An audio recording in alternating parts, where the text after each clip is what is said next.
सर्व सदस्य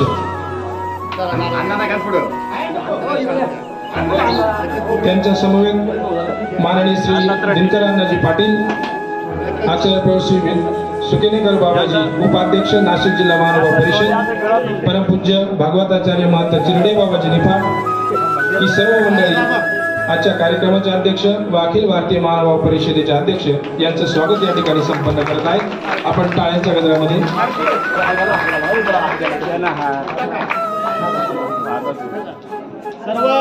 श्री चक्रधर स्वामी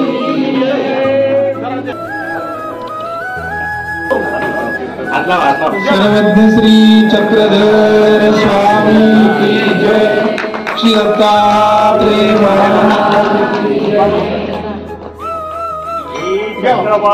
महाराज की जय, श्री गोविंद प्रभु महाराज की, श्री गोपाल कृष्ण महाराज की जय. आवाज द्या. आपण हरिभक्त मंडळी जे करायचंय, सर्वज्ञ श्री चक्रधर स्वामी की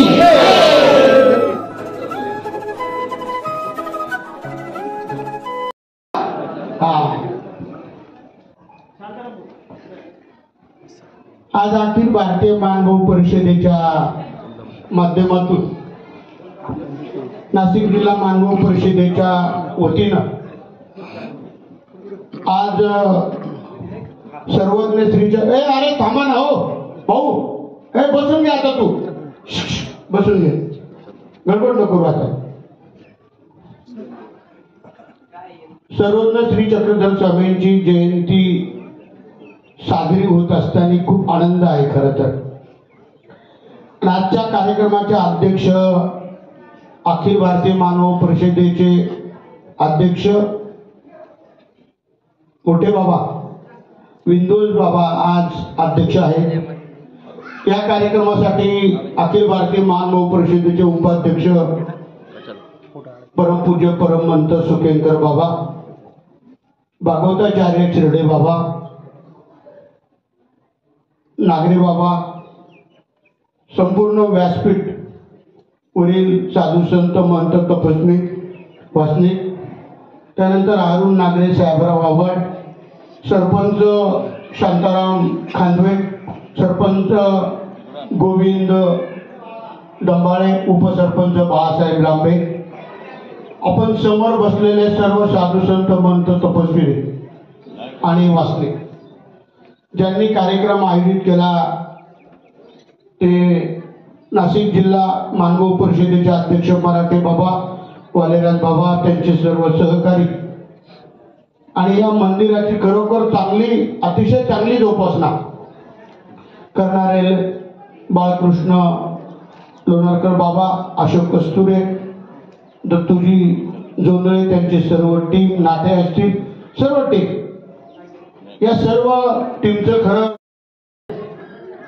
महाराष्ट्र शासनाला आपण खूप धन्यवाद दिले पाहिजे. आपली अनेक वर्षाची जी मागणी होती, ही कधी 803वी जयंती या ठिकाणी देशभर साजरी होते. ही साजरी होत असताना आपण मानव पंथातील प्रत्येक साधू संत महंत तपस्वी वासनिकांनी 2002 मध्ये एक मोठा मेळावा संमेलन पार पडलं. ते शासनाच्या लक्षात आलं. वालेराज बाबा शांत राहा तुम्ही. त्यानंतर 2022-23 दरम्यान अखिल भारतीय मानव संमेलन पार पडलं. त्या संमेलनात माननीय नामदार देवेंद्रजी फडणवीस साहेब उपस्थित राहिले आणि त्यांच्या एक लक्षात आलं की आपण हा मानव पंथ अतिशय मोठा आणि जे खरं सप्त व्यसनापासून दूर राहण्याचं आणि सगळ्यांना शांततेच्या मार्गाने जाण्याचं जे काम करतात, त्यांच्यासाठी आपण काहीतरी केलं पाहिजे. आणि त्या दरम्यान आपल्या जेवढ्या मागण्या होत्या, अनेक मागण्या त्यातील मान्य केल्या. काल सुद्धा 275 कोटी रुपये आपले 5 ठिकाणी मंदिरांना मंजूर केले. आपण टाळ्या वाजवा शासनासाठी. खरं मुख्यमंत्री एकनाथजी शिंदे साहेब, देवेंद्रजी फडणवीस साहेब, अजितदादा, संपूर्ण मंत्रिमंडळाने जो निर्णय घेतला की जयंती शासन स्तरावर ग्रामपंचायतीपासून साजरी करायची, आणि ते काम आपण काल बघितलं महाराष्ट्रभर, संपूर्ण देशभर आणि महाराष्ट्रातल्या गावागावामध्ये ग्रामपंचायतीमध्ये अनेक ठिकाणी जयंती साजरी झाली. ते सगळं श्रेय आपल्या संपूर्ण मानभावाच्या, आपल्या सगळ्यांचं आहे. त्याच्यात साधू संत महंत तपस्वी वासनिक सगळ्यांचं श्रेय आहे. आणि काल खरंच खूप आनंद झाला. काल मी खरंच शुभगीताई नांदगावकर यांना खूप धन्यवाद देईन पंथाच्या वतीनं. त्यांच्यासाठी टाळ्या वाजवायची बहीण जरी आज ऐकायला नसेल तर तिने मुख्यमंत्री महोदयांचा वेळ घेऊन आणि त्या ठिकाणी आपली जयंती वर्षा बंगल्यावर मुख्यमंत्री महोदयांच्या साजरी व्हावी असं नियोजन केलं. आणि त्या ठिकाणी काल सकाळी सुकेनकर बाबा, कापुर्णीकर बाबा, बाळासाहेब सानप, प्रकाश ननावरे, राजेंद्र जायभावे, मी स्वतः, अजून अरुण मानभाऊ आणि एक हिरालाल मानभाऊ कोपरगावचे, असे सर्व आम्ही जाऊन काल 11 साडे11च्या दरम्यान जयंती मुख्यमंत्री महोदयांच्या तिथे साजरी झाली. त्यानंतर देवेंद्र फडणवीस साहेबांना सुद्धा काल भेट देऊन आपला श्री चक्रधर स्वामींचा फोटो दिला. साहेबांनी सुद्धा त्यांच्या सागर बंगल्यावर जयंती साजरी केली. त्यांनी सुद्धा 10:30चा वेळ दिला, परंतु आम्हाला मुख्यमंत्री महोदयांचा वेळ झाल्यामुळे तिकडे जाता आला नाही. पण मंत्रालयात मात्र ही सगळी मंडळी भेटली आणि कालचा खूप आनंदाचा दिवस. खरं मानभाऊ पंथाचं काम करत असताना मी 2002ला उपदेश घेतल्यानंतर पहिलंच अधिवेशन हे डोंगरे वसतिगृहावर झालं. खरं मानभाऊ पंथा आपण सगळे म्हणतो आपण देवासाठी काम केलं पाहिजे, देव मोठा, परंतु मला काही माणसं तशी दिसत नाहीये. स्वतः कसं मोठं होईल, स्वतःला कसं मान मिळेल, मग स्वतःला कसा सन्मान मिळेल, मग माझं नाव टाकलं नाही, माझं नाव खाली आलं वर आलं. 3 संमेलन झाली. माझा एकच उद्देश होता की 3 संमेलनामध्ये मानभाऊ पंथाचं काम पुढे पुढे चालत राहावं, कोणीतरी तयार व्हावं आणि आपला पंथ कायम जागतिक स्तरावर न्यावा. तुम्ही बघितलं असेल की नाशिकमध्ये 2002 पासून अनेक मंडळी, अधिकारी असो, साधा माणूस असो, तो दंडोत म्हणतो आपला मानभाऊ बघितलं. आता हा कार्यक्रम या ठिकाणी मानभाऊ अखिल भारतीय मानभाऊ परिषदेच्या वतीनं आयोजित केला आणि आता दरवर्षी होणार आहे परिषदेच्या माध्यमातून. तो कुठे ठेवायचा तो आज मला वाटतं सिन्नरची मंडळी आली का? मला रात्रीवाल्याला बाबांचा फोन होता. दरवर्षी हा कार्यक्रम आपला ज्या दिवशी जयंती त्याच दिवशी होणार. ज्याला देवाबद्दल अभिमान आहे तो येतोच, ज्याला मान सन्मान पाहिजे. आता ही जयंती करायची ठरली, मीटिंग ठरली, खरं तुम्ही बोलणार नाही, मी बोलतो. सगळ्यांची नावं काढली की एवढ्या मंडळींनी एवढा खर्च आहे, आपण सगळ्यांनी मदत करावी. परंतु मला वाटतं वालेराज बाबा, मराठे बाबा, रवी बाबा ही 4-5 संत मंडळी अनेकांकडे गेली. अनेकांनी उद्या देतो काहींनी दिलीच नाही. 4-5 लोकांनी वर्गणी दिली. फक्त कार्यक्रम एवढा करायचा आहे, संपूर्ण जिल्ह्याची जयंती करायची. पण आपण सगळेच म्हणतो अरे देवापेक्षा आपण कोणीच मोठे नाही. मला वाटतं अभिमान पाहिजे, पण तो देवाचा पाहिजे.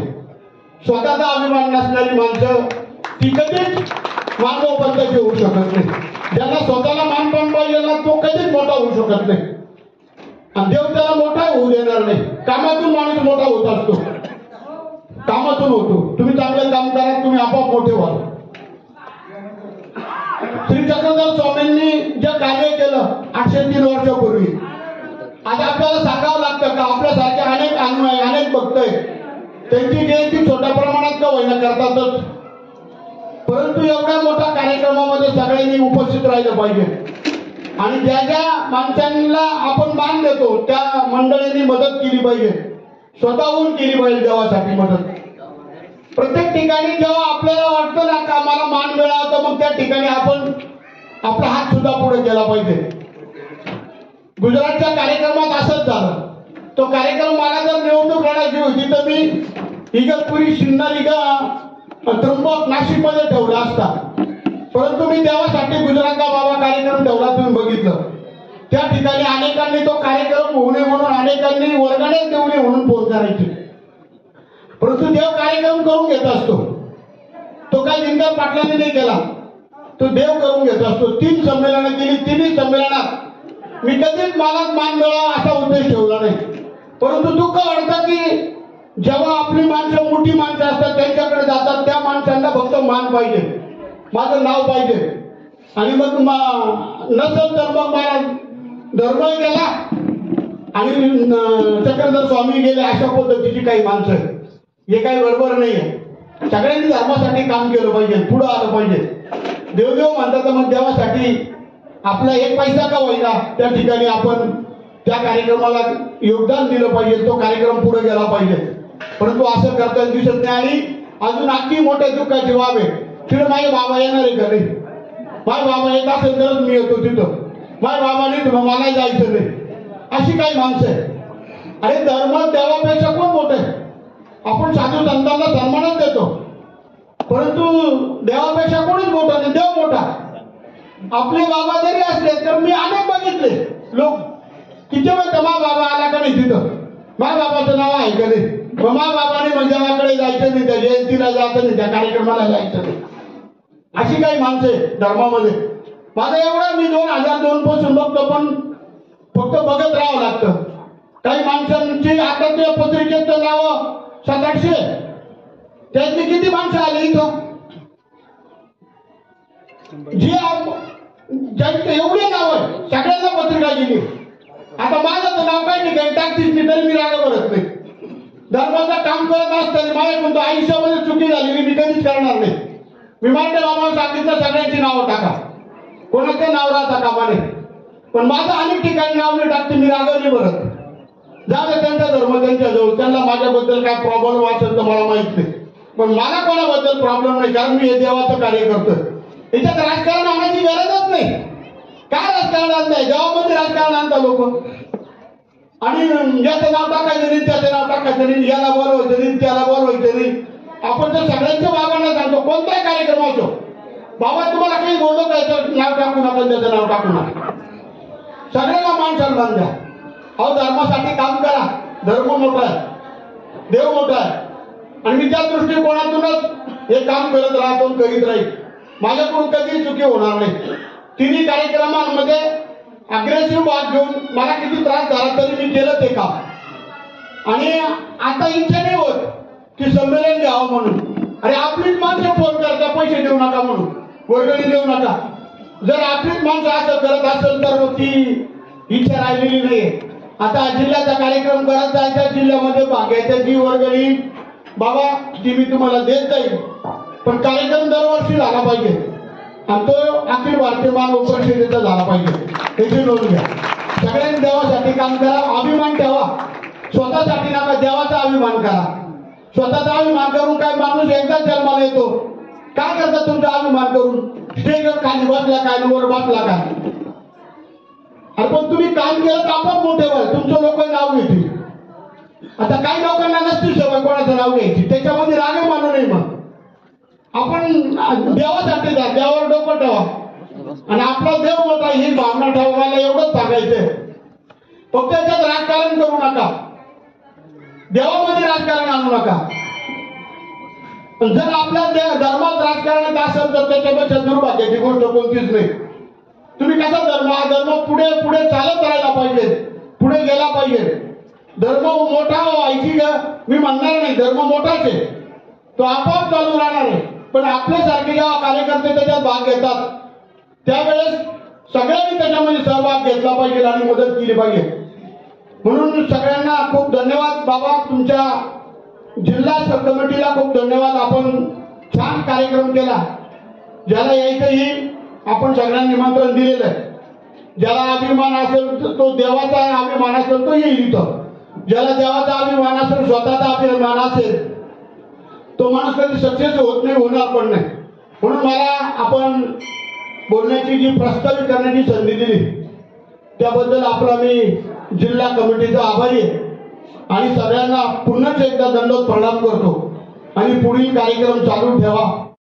सर्व साधू संत, वासनिक बंधू भगिनी, आजच्या या कार्यक्रमाला धर्म अभिमान घेऊन अनेक कार्यक्रमांना आधार देणारे धर्माभिमानी ज्यांनी आताच प्रस्तावित केलं ते माननीय दिनकर अण्णाजी पाटील, सर्व वासनिक बंधू आणि भगिनींनो, आज आपण हा कार्यक्रम करत असताना स्वामी श्री चक्रधरांचा अवतार दिन या उद्देशाने आपण एकत्र आलेलो आहोत. काल संपूर्ण महाराष्ट्रामध्ये हा चक्रधर अवतार दिन शासकीय स्तरावरती साजरा करण्यात आला. त्याबद्दल शासनाचं आपण अगोदरच अभिनंदन केलेलं आहे, आभार मानलेला आहे. ज्ञात अज्ञात अनेक सद्भक्तांनी यासाठी प्रयत्न केला, त्यांचे अभिनंदन, आभार. शासन स्तरावरती हा अवतार दिन साजरा होत असताना शाळांमध्ये, शासकीय कार्यालयांमध्ये, मंत्रालयापर्यंत, दिल्लीपर्यंत हा काल कार्यक्रम आपला साजरा होत आला. आता यावरती चर्चा, मतांतर भरपूर होत गेले, परंतु हा GR आला आणि या GRच्या बरोबर सर्व वासनिक साधू संत यांनी उत्स्फूर्त असा प्रतिसाद दिला. प्रत्येकाला आनंद झाला. प्रत्येक जण आपापल्या परीनं स्वामी श्री चक्रधरांची फ्रेम घेऊन, फोटो घेऊन त्या शासकीय शाळांमध्ये, ऑफिसेसमध्ये निवेदन देत गेले. त्यांचंही मी खूप खूप अभिनंदन करत, आभार मानत. कारण या कार्याला भरपूर उत्स्फूर्त असा प्रतिसाद सर्वांनी दिला आणि ते काम सोपं होतं. फ्रेम घ्यायची, 4 लोक जमायचे, तिथं जायचा, फोटो काढायचा, सोशल मीडियावरती टाकायचं, पेपरमधून बातम्या आणायच्या, अत्यंत सोपा कार्यक्रम. त्यामुळे त्याला उत्स्फूर्त असा प्रतिसाद लाभला. परंतु नाशिकमध्ये, शहरामध्ये, गंगापूर स्थानावरती हा कार्यक्रम होत असताना ह्या कार्यक्रमाला उत्स्फूर्त असा प्रतिसाद लाभत नाही. 10:30-11 वाजता कार्यक्रम सुरू व्हायला याची खंत सतत अण्णा करत असतात. त्यांना होणारा त्रास हे प्रत्यक्ष बोलत असतात, परंतु जो काम करतो, कार्य करतो, त्याला होणारा त्रास, ती खंत ते बोलतच राहणार. ज्याला धर्माचा अभिमान आहे त्यांनी राजकारण करू नये, हे अत्यंत महत्वाचा मुद्दा आणि महत्वाचा उद्देश अण्णांनी या कार्यक्रमातून सांगितलाय. कारण ज्याला धर्म कळाला, देव कळाला, तो मात्र हे करतच नाही. त्याला धर्माचा अभिमान असतो, देवाचा अभिमान असतो. आणि हे कार्यक्रम होत असताना आता परत मतमतांतर बऱ्याच ठिकाणी सोशल मीडियावरती सुरू झालेले. कारण काल जो कार्यक्रम झाला सर्व शासकीय स्तरावरती झाला, शाळांमध्ये झाला. आपल्या तत्वज्ञानाच्या अनुषंगाने त्याला छेद दिला गेला. तत्वज्ञानाच्या अनुषंगाने तो कार्यक्रम तत्वज्ञानात न बसणारा असला तरी जनमान्यता किंवा जनमानसांमध्ये स्वामी श्री चक्रधरांचं तत्वज्ञान जावं, स्वामी श्री चक्रधरांची ओळख व्हावी, म्हणून स्वामी श्री चक्रधरांनी संग्रह पाळावा, हा जो ध्येय आपल्याला तत्व जे सांगितलेले त्या अनुषंगाने आपण तो कार्यक्रम केला. एक व्यापक विचाराच्या माध्यमातून हा कार्यक्रम झाला. परंतु मानवांवरती ती जबाबदारी आता सर्वात जास्त वाढलेली आहे. नुसते फ्रेम देऊन स्वामी श्री चक्रधर समाजापर्यंत जाणार नाही, जनमानसांपर्यंत जाणार नाही. अवतार दिन साजरे करत असताना विकल्पाच्या अनुषंगाने होत असलेले कार्य, यातून परमेश्वराची ओळख किंवा स्वामी श्री चक्रधरांच्या कार्याची ओळख होणार नाही. नामधारक वासनिकांवरती, साधू संतांवरती ही जबाबदारी आता वाढलेली आहे. कारण धर्म कार्य समाजापर्यंत जायचं असेल तर धर्म कार्य समाजापर्यंत आपल्याला न्यावं लागेल आणि ते तत्वज्ञानातून जात असतं, आचार विचारातून जात असतं. नामधारक वासनिकांमध्ये आपला बदल करून घ्यावा लागेल. साधू संतांनी बदल केलेला आहे आणि अधिक चांगल्या पद्धतीने तो बदल करून आपल्याला समाजापर्यंत आपलं जे तत्वज्ञान आहे ते पोहोचवावं लागेल. स्वामी श्री चक्रधरांनी आया जीवाला, निरानंद जीवाला आनंद देण्यासाठी सृष्टीची निर्मिती केली. सृष्टीची निर्मिती करून स्वतः अनंत ब्रह्मांडांचा नायक परब्रह्म परमेश्वर जीवासाठी जीवासारखा जीवा होऊन अवतारला आणि वाडोवाडी फिरून अधिकारी जीवाला निमित्त करून आपलं तत्वज्ञान सांगितलंय. फक्त आणि फक्त जीवाच्या आत्मकल्याणासाठी, जीवाच्या हितासाठी. ते आपल्याला कळालं पाहिजे. सर्वात प्रथम मी सांगेल, मानभावांचं तत्व कळणं, मानभावांचा आचार समजणं, मानभावांचे विचार समजणं, ही आज काळाची गरज आलेली आहे. आपल्यामध्ये ती कमतरता असेल तर आपण समाजापर्यंत ती जाऊ शकत नाही, नेऊ शकत नाही. आणि म्हणून नुसते फ्रेम देऊन अवतार कार्य साजरे होत नसतात. अनेकांनी आपापले मतमतांतर मांडले, कारण ह्या मतमतांतर मांडण्यामध्ये आपण सहजच एक खंत व्यक्त करीत अनेक लोकांनी माझ्याजवळ केली, साधू संतांनी केली, वासनिकांनी केली. आता प्रत्येक कार्यालयामध्ये आपल्या स्वामी श्री चक्रधरांचा फोटो दिसेल, तो आपल्याला अभिमानास्पद आहे. परंतु तो कुठं दिसेल, कोणाच्या बरोबर दिसेल याचा विचार करणं अत्यंत गरजेचं आहे. तत्वज्ञानातून स्वामी श्री चक्रधरांची ओळख, तत्वज्ञानातून धर्माची ओळख समाजाला देणं ही अखिल पूर्ण महानुभावांची एक आद्य कर्तव्य आहे, नामधारक वासनिकांचं आद्य कर्तव्य आहे. आणि ते फक्त आणि फक्त आचारातून आणि त्यागातूनच घडू शकतं. धर्म हा त्यागाचा आहे. डॉक्टर बाबासाहेब आंबेडकरांची जयंती होते, महात्मा फुलेंची जयंती होते, अनेक साधू संतांची जयंती होत असताना, संतांची जयंती होत असताना स्वामी श्री चक्रधरांची पण आता शासकीय स्तरावरती जयंती होते. तर तो समाज स्वामी चक्रधरांकडे काय म्हणून बघतोय, याचं कारण त्यांना कार्याची ओळख जर नसेल तर त्यांच्या लाईनीमध्ये स्वामी श्री चक्रधरांना बसवल्या जाईल. बोध आणि बोधशक्ती परमेश्वराकडून आहे. अति व्यापक विचाराच्या माध्यमातून जर आपण घेतलं तर कार्याच्या माध्यमातून समाजाला जर स्वामी श्री चक्रधर कळाले, पॉझिटिव्ह विचार, होकारात्मक विचाराच्या माध्यमातून जर आपण घेतलं तर ती सर्वात मोठी संधी आपल्याला उपलब्ध झालेली आहे. सर्वज्ञ सेवा वासनिक मंडळ पूर्ण महाराष्ट्रामध्ये कार्यरत असताना प्रत्येक युवकांना मी कामाला लावलेलं होतं का शाळेत जा, शासकीय स्तरावरती शासकीय ऑफिसमध्ये जा, त्यांना स्वामी श्री चक्रधर माहित आहे का, त्यांचं तत्वज्ञान माहित आहे का, आचार विचार प्रणाली माहित आहे का. ही एक संधी आहे स्वामी श्री चक्रधरांना समाजापर्यंत नेण्यासाठी. स्वामी श्री चक्रधर समर्थ आहे त्यांचा धर्म सांभाळायला, त्यांचा धर्म समाजापर्यंत न्यायला आणि बोध देण्याला. परंतु स्वामी श्री चक्रधरांनी आचार्यांच्या माध्यमातून माझ्यापासून 2-4 तुझ्यापासून 5-7 असा एक संदेश दिलेला आहे. म्हणून ती जबाबदारी, कर्तव्य म्हणून जेव्हा स्वामी श्री चक्रधरांच्या तत्वज्ञानाला आपण समाजापर्यंत घेऊन जाऊ, तेव्हा खरी ओळख स्वामी श्री चक्रधरांची आणि मानव संप्रदायाची होईल. नुसते फोटो कार्यालयात लावणं, शाळेत लावणं म्हणजे स्वामी श्री चक्रधर समाजापर्यंत जात नाही. ही जबाबदारी आपली आहे. आणि इथून पुढं मी प्रत्येकाला आव्हान करत, विनंती करत, या चरित्र मराठीतला आद्य ग्रंथ जो आहे याची समाजाला ओळख होण्यासाठी ज्या प्रमाणे तुम्ही फोटो घेऊन शासकीय कार्यालयात, शाळांमध्ये गेले, त्या प्रमाणात लीळा चरित्र सुद्धा त्यांना प्रेझेंट द्या. तत्वज्ञानातून स्वामी श्री चक्रधर समाजाला दाखवा. कार्य काय केलं. सर्वात 800 वर्षापूर्वी स्वामी श्री चक्रधरांनी स्त्रियांना समानतेचा अधिकार दिलेला आहे. स्वामी श्री चक्रधरांनी 800 वर्षापूर्वी जातीय निर्मूलन केलेलं आहे. परंतु आजही आपण त्यात अडकलेलो आहोत का. जर आपण अडकलेलो आहोत का, खरंच आपण मानव आहोत का, हाही विचार आपण आपल्याला केला पाहिजे. यातून जोपर्यंत आपण निघत नाही तोपर्यंत आपण समाजाला बाहेर काढू शकत नाही. स्वामी श्री चक्रधरांचं तत्वज्ञान, स्वामी श्री चक्रधरांचा हा परिवार साऱ्या जगाला दिशा देणारा परिवार आहे. परंतु आपण दिशाहीन होता कामा नये. आणि यासाठी तत्वज्ञानाच्या माध्यमातून स्वामी श्री चक्रधरांचं तत्वज्ञान आणि धर्म समाजाला आपल्याला जर द्यायचं असेल तर ते तत्वज्ञान आपल्याला अभ्यासावं लागेल.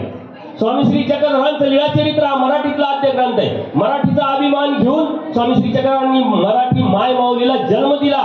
ही बोली भाषा होती, परंतु जगाच्या पटलावरती साहित्यिक दृष्टिकोनातून सर्वात मोठी भाषा ही मराठी भाषा केली ती स्वामी श्री चक्रधरांनी. हे आपल्याला समाजाला ठोकून सांगावं लागेल.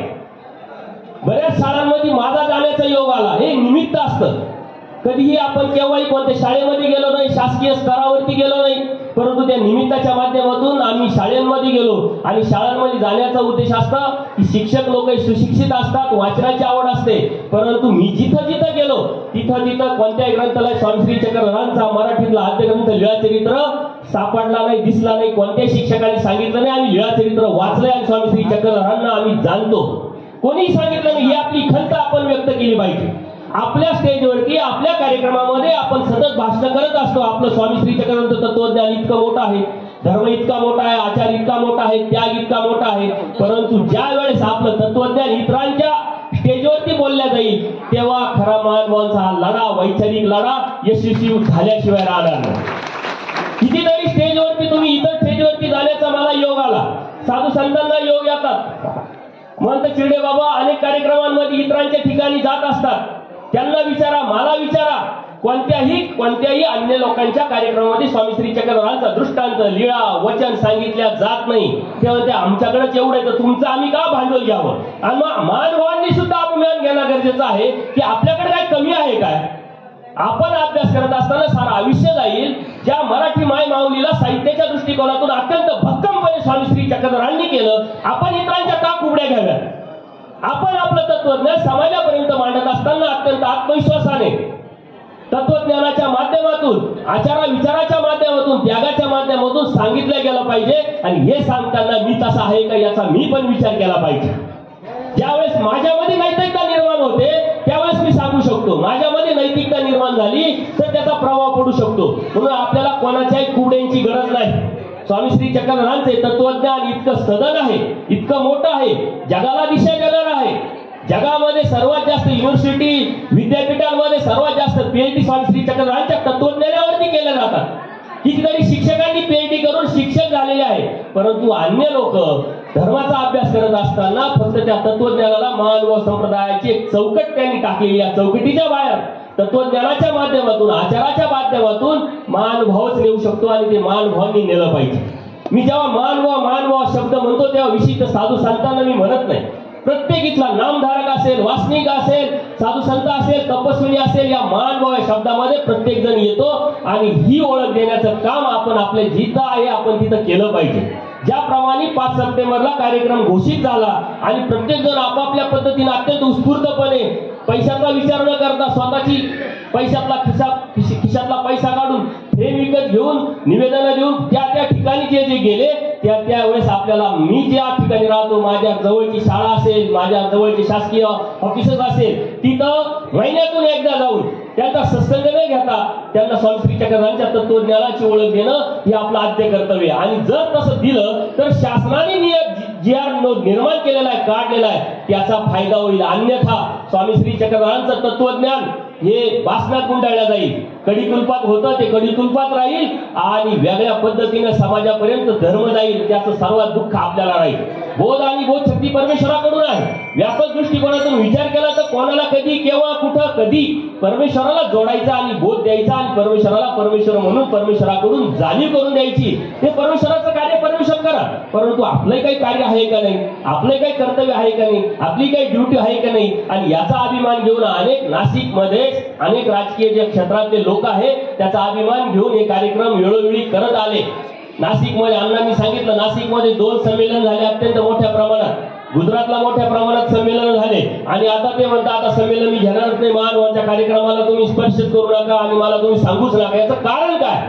हे सारं मानवांचं फेलवार आहे. आपल्याला तत्वज्ञान कळालं नाही, आपल्याला धर्म कळाला नाही, देव कळाला नाही आणि म्हणून अशा लोकांच्या पाठीमागे न उभं राहण्याचं जे षडयंत्र आपण आपल्या विचारातून निर्माण केले ती एक विकृती आहे. आणि ती मानभावांची विकृती मानभावांनी ठेचली पाहिजे, काढून टाकली पाहिजे. हे मी स्पष्ट सांगतो. तत्वज्ञान आपलं आहे, स्वामी श्री चक्रधरांनी सर्वांना दिलेलं आहे. मला देव कळाला, मला धर्म कळाला, मला स्वामी श्री चक्रधरांचा अभिमान असला पाहिजे, धर्माचा अभिमान असला पाहिजे. त्या अभिमानातूनच मी कार्यामध्ये उभं राहिलो पाहिजे. कोण कार्यक्रम घेतं याला महत्व नाहीये, कोण कार्य करतं याला अधिकार नाहीये, याला महत्व न देता स्वामी श्री चक्रधरांच्या धर्माचा कार्यक्रम आहे आणि त्या कार्यक्रमात माझं योगदान असलं पाहिजे आणि पुरे मानसिके मनाने, तन मन धनाने असलं पाहिजे तरच असे कार्यक्रम होतील. स्वामी श्री चक्रधरांचा अवतार दिन नाशिक जिल्ह्यामध्ये होत असताना दरवर्षी डोंगरेच्या ज्या ठिकाणी अण्णांनी संमेलन घेतलं त्या ठिकाणी का होऊ नये? दरवर्षी जर असा कार्यक्रम झाला मोठ्या प्रमाणात, एकच कार्यक्रम जर एकाच ठिकाणी जर झाला, सर्वांनी तिथं सहभागी, नाशिक जिल्ह्यामध्ये लाखोच्या वरती नामधारक वास्तविक आहे, 2-3 हजाराच्या वरती साधू संत आहे. असे कार्यक्रम घेणं म्हणजे अत्यंत सोपी गोष्ट झाली पाहिजे. परंतु एका कार्यक्रमातून एखादा व्यक्ती हरतो म्हणजे ते हरलेले नाही, ते मानभाव हरलेले असतात, मानभावाचं तत्वज्ञान हरलेलं असतं, स्वामी श्री चक्रधरांचा विचार हरलेला असतो. हे लक्षात घ्या. आणि म्हणून ज्या वेळेस हे लोक कार्यक्रमाला पुढे होतील त्यावेळेस तन मन धनाने आपण त्यांच्या पाठीमागे उभं राहिलं पाहिजे. म्हणजे नामधारक असो, साधू संत असो, वासनिक असो, प्रत्येकाने त्यामध्ये सहभागी झालं पाहिजे. कारण धर्म अभिमान, स्वामी श्री चक्रधरांचा अभिमान जेव्हा येतो तेव्हा या गोष्टी सांगण्याची गरज नसते. ज्या वेळेस तत्वज्ञान तुम्हाला कळलं त्यावेळेस आपोआप धर्म तत्वज्ञान कळाल्यानंतर स्वामी श्री चक्रधरांचा अभिमान आपल्याला येत असतो. स्वामी श्री चक्रधर आपण परमेश्वर म्हणून भजत असतो, पूजत असतो, आत्मकल्याणासाठी ती भक्ती करत असतो. स्वामी श्री चक्रधरांनी जगाच्या पाठीवरती सर्वात मोठं तत्वज्ञान सांगितलेलं आहे. असं कोणत्याही तत्वज्ञानात कुठेही मांडलेलं नाही, कोणत्या धर्माच्या नाही, कोणत्या संप्रदायाच्या नाही. माझे कार्यक्रम लाईव्ह होत असतात आणि मी ठोकून सांगत असतो की स्वामी श्री चक्रधरांचा हा तत्वज्ञान ब्रह्मविद्याशास्त्र कुठेही कोणालाही अवगत झालं नाही, सापडलं नाही. कोणी 4 पदार्थामध्ये 2 सांगितले, कोणी 3 सांगितले, पण स्वामी श्री चक्रांनी 4 पदार्थ सांगून या तत्वज्ञानाला एक मोठी मुहूर्तमेढ रोवलेली आहे. आणि म्हणून परमेश्वराला आपण परमेश्वर म्हणून का स्वीकारलेलं आहे, तर त्या परमेश्वराने बोध दिला. त्या बोधाची किंमत खूप मोठी आहे.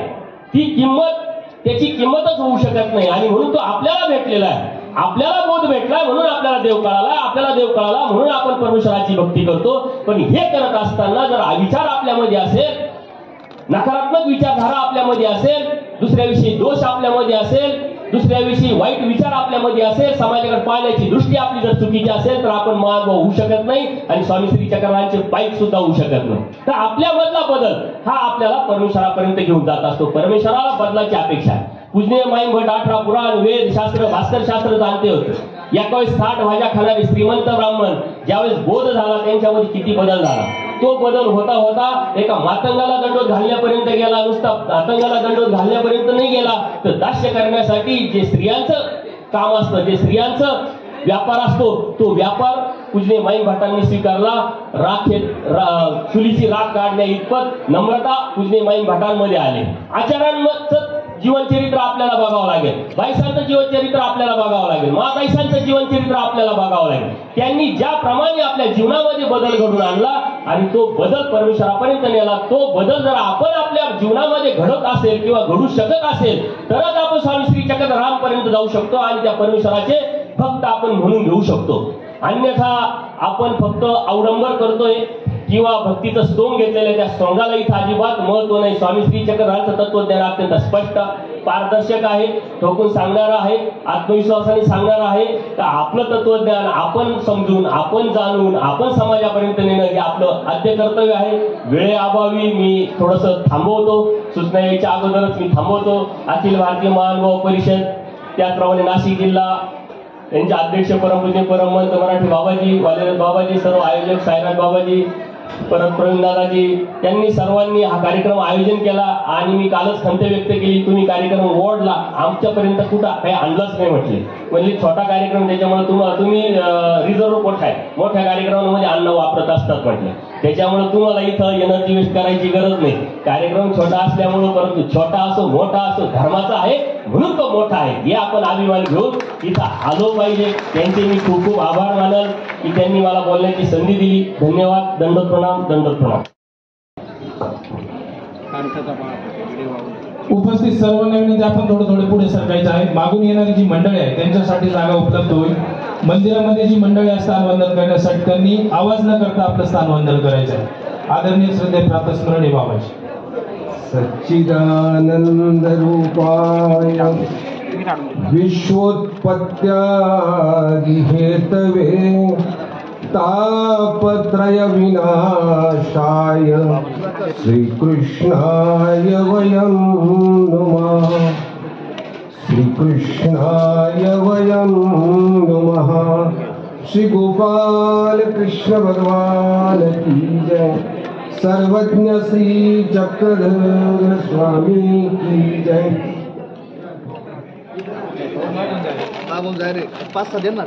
हरिपाल देवा फुले वैभव सोडून भरवस पुरी फिरतसे भक्तांच्या घरोघरी. फिरतसे भक्तांच्या घरोघरी. सर्वज्ञ चक्रधर महाराजांचा अवतार दिन संपन्न होतो आहे. ज्या अवतार दिनाच्या पार्श्वभूमीवर बोललं गेलं माझे स्नेही, ज्या अवताराच्या तत्वज्ञानावर बोललं गेलं, मी मात्र तत्वज्ञानाचं जाणता नाही. तत्वज्ञानावर बोलणे हा माझा पेशा. मी कथा करी आहो आणि म्हणून मला कथा छान करता येते. मला इथे बोलवायला बोलवलं याला अन्ना कारण नाही. कुठलाही कार्यक्रम केला नसतात. मग ते शिवपुराण जरी असलं तरी चिडे बाबा पाहिजे, बरं रामायण असलं तरी चिडे बाबा पाहिजे, भागवत असलं तरी चिडे बाबा पाहिजे. आणि म्हणून मी कथा करी आहो. या कार्यक्रमाचे अध्यक्ष आमचे मार्गदर्शक परमपूजनीय पट्टाधिष्ठित महंत श्री अखिल भारतीय महानुभाव परिषदेचे अध्यक्ष बाबाजी, फलटण निवासी बाबाजी, सुकेना निवासी बाबाजी, उपस्थित असलेली सर्व आदरणीय आमचे काकासी, आमचे स्नेही. सर्वज्ञांचा अवतार दिन साजरा होतोय. त्या अवताराची पार्श्वभूमी काय देखणी. एका राजानं राज्यत्याग करा, ते त्यागत असताना फेकून दिल्यासारखं करावं. हे अफलातून कल्पना आहे. इतिहासाच्या कुठल्याही पानावर सापडत नाही, कुठलाच नाही. सर्वज्ञ चक्रधर महाराजांचं भडवसला सोडणं हे इतिहासाच्या कुठल्याही पानावर सापडत नाही. आणि भडवस इतकी त्यावेळेला भारतात समृद्ध राजधानी कुठलीही नव्हती हे सुद्धा मान्य करावं लागेल की भडवस इतकं समृद्ध होतं. त्याच्या बापाने स्वतः राज्य निर्माण केलेला हरिपाल देवाच्या प्रधान पुत्र. याला कारण आहे, आमचे भाईदेव मुनी बोलतात हे सत्य आहे की आमचा इतिहास कळायला गेला नाही, आमचा सांगितला गेला नाही. चुकीच्या विचारावर आम्ही मुद्दे मांडत बसलो. नक्की गरज आहे, नक्की गरज आहे. महाराष्ट्र शासनात नक्की कौतुक केलं पाहिजे. हे जितकं सत्य आहे अण्णा तितकं एक सत्य आहे, 350 वर्षापूर्वी महाराष्ट्रात अत्याचार करणाऱ्या औरंगजेबाला तेव्हा कळालं होतं की हे जोपर्यंत आहे तोपर्यंत माझं राज्य सुजलाम सुफलाम राहणार आहे. आणि म्हणून जिजिया नावाचा कर महाराष्ट्र सरकारनं त्या औरंगजेबानं महाराष्ट्रातल्या प्रत्येकाच्या डोक्यावर चढवला होता की तू 2 मुलांना जन्म दिला ना तुला 400 रुपये कर, तू 4 दिला 800 रुपये भर. हा जिजिया कर लावला होता. त्या औरंगजेबाला तेव्हा कळालं अरे ही मानव संत, ह्या संत परंपरा जर महाराष्ट्राच्या मातीमध्ये माझ्या राहिली तर माझं राज्य सुजलाम सुफलाम राहील. या राज्यावर संकट येणार नाही, अवकाळ होणार नाही, दुष्काळ पडणार नाही. औरंगजेबानं त्यावेळेला तो जिजिया कर माफ करून टाकला. 1947 नंतर आज का होईना देवेंद्रजी सारखे, एकनाथरावांसारखे, अजितदादांसारखी माणसं आली. त्यांच्या लक्षात आलं की जोपर्यंत या संत संन्याशांची आशीर्वाद या महाराष्ट्राच्या मातीला मिळत नाही तोपर्यंत महाराष्ट्र समृद्ध होत नाही. बघा लक्षात घ्या, तो मातीनं समृद्ध होऊ शकतो, पाण्यानं होऊ शकतो. अरे अगोदर तो तुम्हाला विचारानं समृद्ध व्हावं लागणार आहे. संस्कृती विचारांनी समृद्ध व्हावी लागते. लक्षात घ्या. पैशांनी समृद्धी येत नाही, पैशांनी दारिद्र्य येतं, वैचारिक पैशांनी आजार येतात. समृद्धी येते विचारांनी. आता विश्वात्मके देवे हे वा ही विचारांची समृद्धी आहे. हे अवघे विश्व माझेची घर ही विचारांची समृद्धी आहे. सर्वांच्या विचाराची समृद्धी पाहावी लागणार आहे. तुम्हा मारिता पूजिता समानाची भावा तुंगा या सर्वज्ञाच्या विचाराची समृद्धी बघा.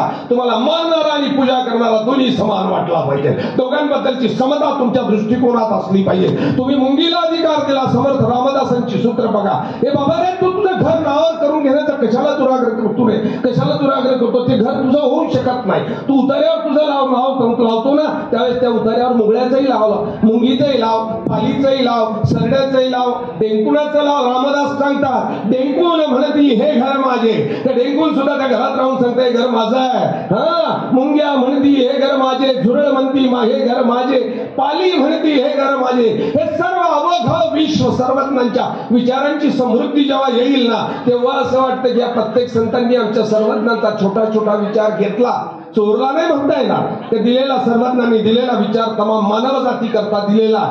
ज्याला जो घ्यायचा तो घ्यायचा आहे. हो तुम्हाला व्यायाम करायचा आहे का, सर्वज्ञ सांगतात व्यायाम आहे वायू नसे. मग तुम्ही व्यायामाचं तत्वज्ञान तिथून नक्की घेऊ शकता. तुम्हाला भूतमात्रांवर दया करायची का, नक्की घेऊ शकता. तुम्ही मुंगी विरुद्ध चिंतावे. अरे बाबा रे आम्ही तर सहज चिंतन चालू नसतात, तसंच चिंतन चालू असतात. मी सर्वत्र सांगतात तुम्ही मुंगीच्या सुद्धा विरुद्ध चिंतन करू नका. तुमचे न मुंगी रांड नवावी. हिंसावादी तत्वज्ञानाची पाळमुळं खोदून टाकणारा तत्वज्ञान आहे की तुम्ही मुंगीची सुद्धा हिंसा करू नका. बोबड्या कुठं आला, कोंबडी कुठं आली ही आहो बघा ना तुम्ही. इथं मानसिक हिंसेचा सिद्धांत मांडतो आम्ही की मानसिक हिंसा सुद्धा करू नका. प्राणी एकाचे चैतन्य पळून आला असे हे थोर याचे मुख न पाहिजे. एखाद्याचा अंतर्गत काय काय घटना आहे रे, काय घटना आहे सर.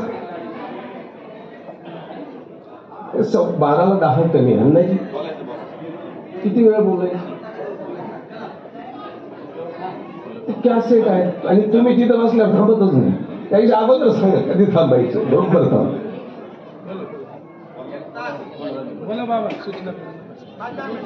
5-10 मिनिट बरोबर 10 मिनिट. काय घटना आहे राजा. प्राणी एकाचे चैतन्य पोळून आला असे इथून याची मुख न पाहिजे. लीळा बघावी लागणार आपल्याला. तो सर्वज्ञ जिथनं निघालाय त्या भरवतवरनं ती मागची परिस्थिती आमचं प्राचीन काव्य सांगतं. त्या प्राचीन काव्याचा वापर झाला पाहिजे. मावल्या हो आपल्या नाशिकच्या बाया सत्संग खूप जोरात चालतात.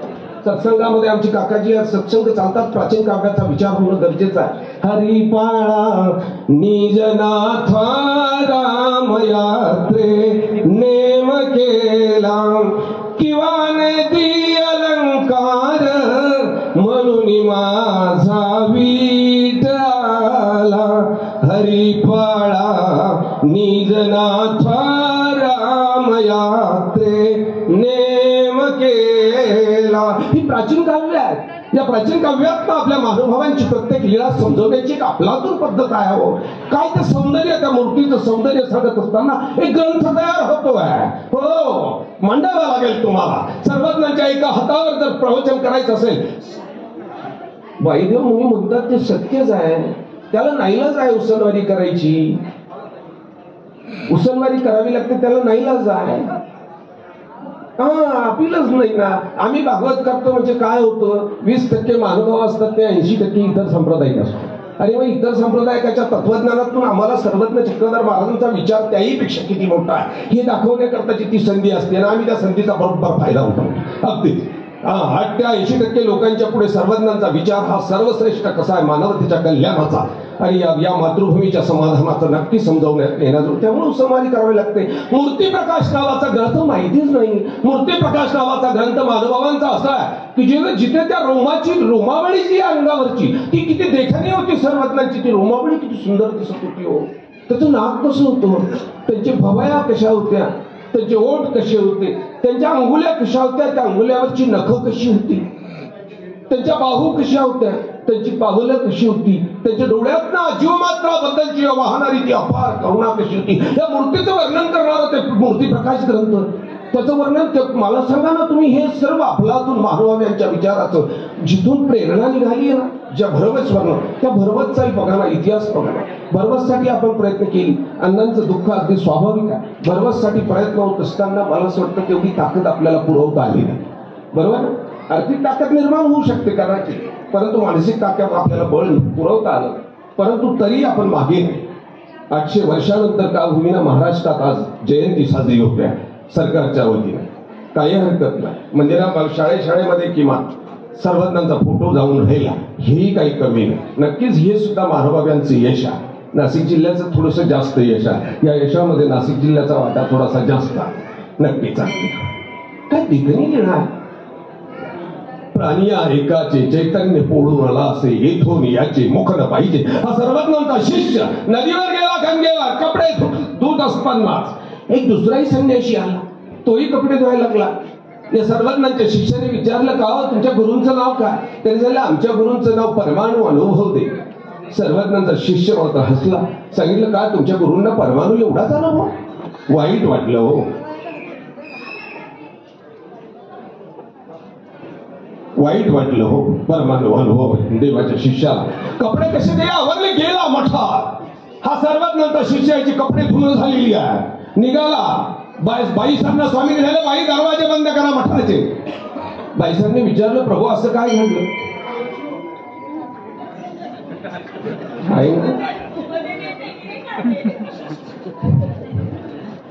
हा परमाणू अनुभव देवाचा शिष्य तिकडे गेला आणि सर्वज्ञांचा शिष्य मठाकडे आला. सर्वज्ञांनी सांगितलं, बाई कवाडे घाला, दरवाजे लावा, याला मध्ये घेऊ नका. बाई सांगितलं, प्रभू काय बिघडलंय? स्वामींनी सांगितलं, प्राणिया एकाचे चैतन्य पोळून आला असे येथून याचे मुख, त्याचं तोंड पाहायची इच्छा नाही. हा आला, दरवाजा वाजवला. बाईसांनी सांगितलं, बाबा तो रडतोय, जाऊ दे, दरवाजा उघडा. स्वामींनी सांगितलं, येथून याचे मुख न पाहिजे, त्याचं तोंड पाहण्याची सुद्धा इच्छा नाही. त्याने त्या संन्यासाच्या नावाची चेष्टा केली आहे आणि डॉक्टरला पळवलेला. बराच वेळ तो वाजवतच होता.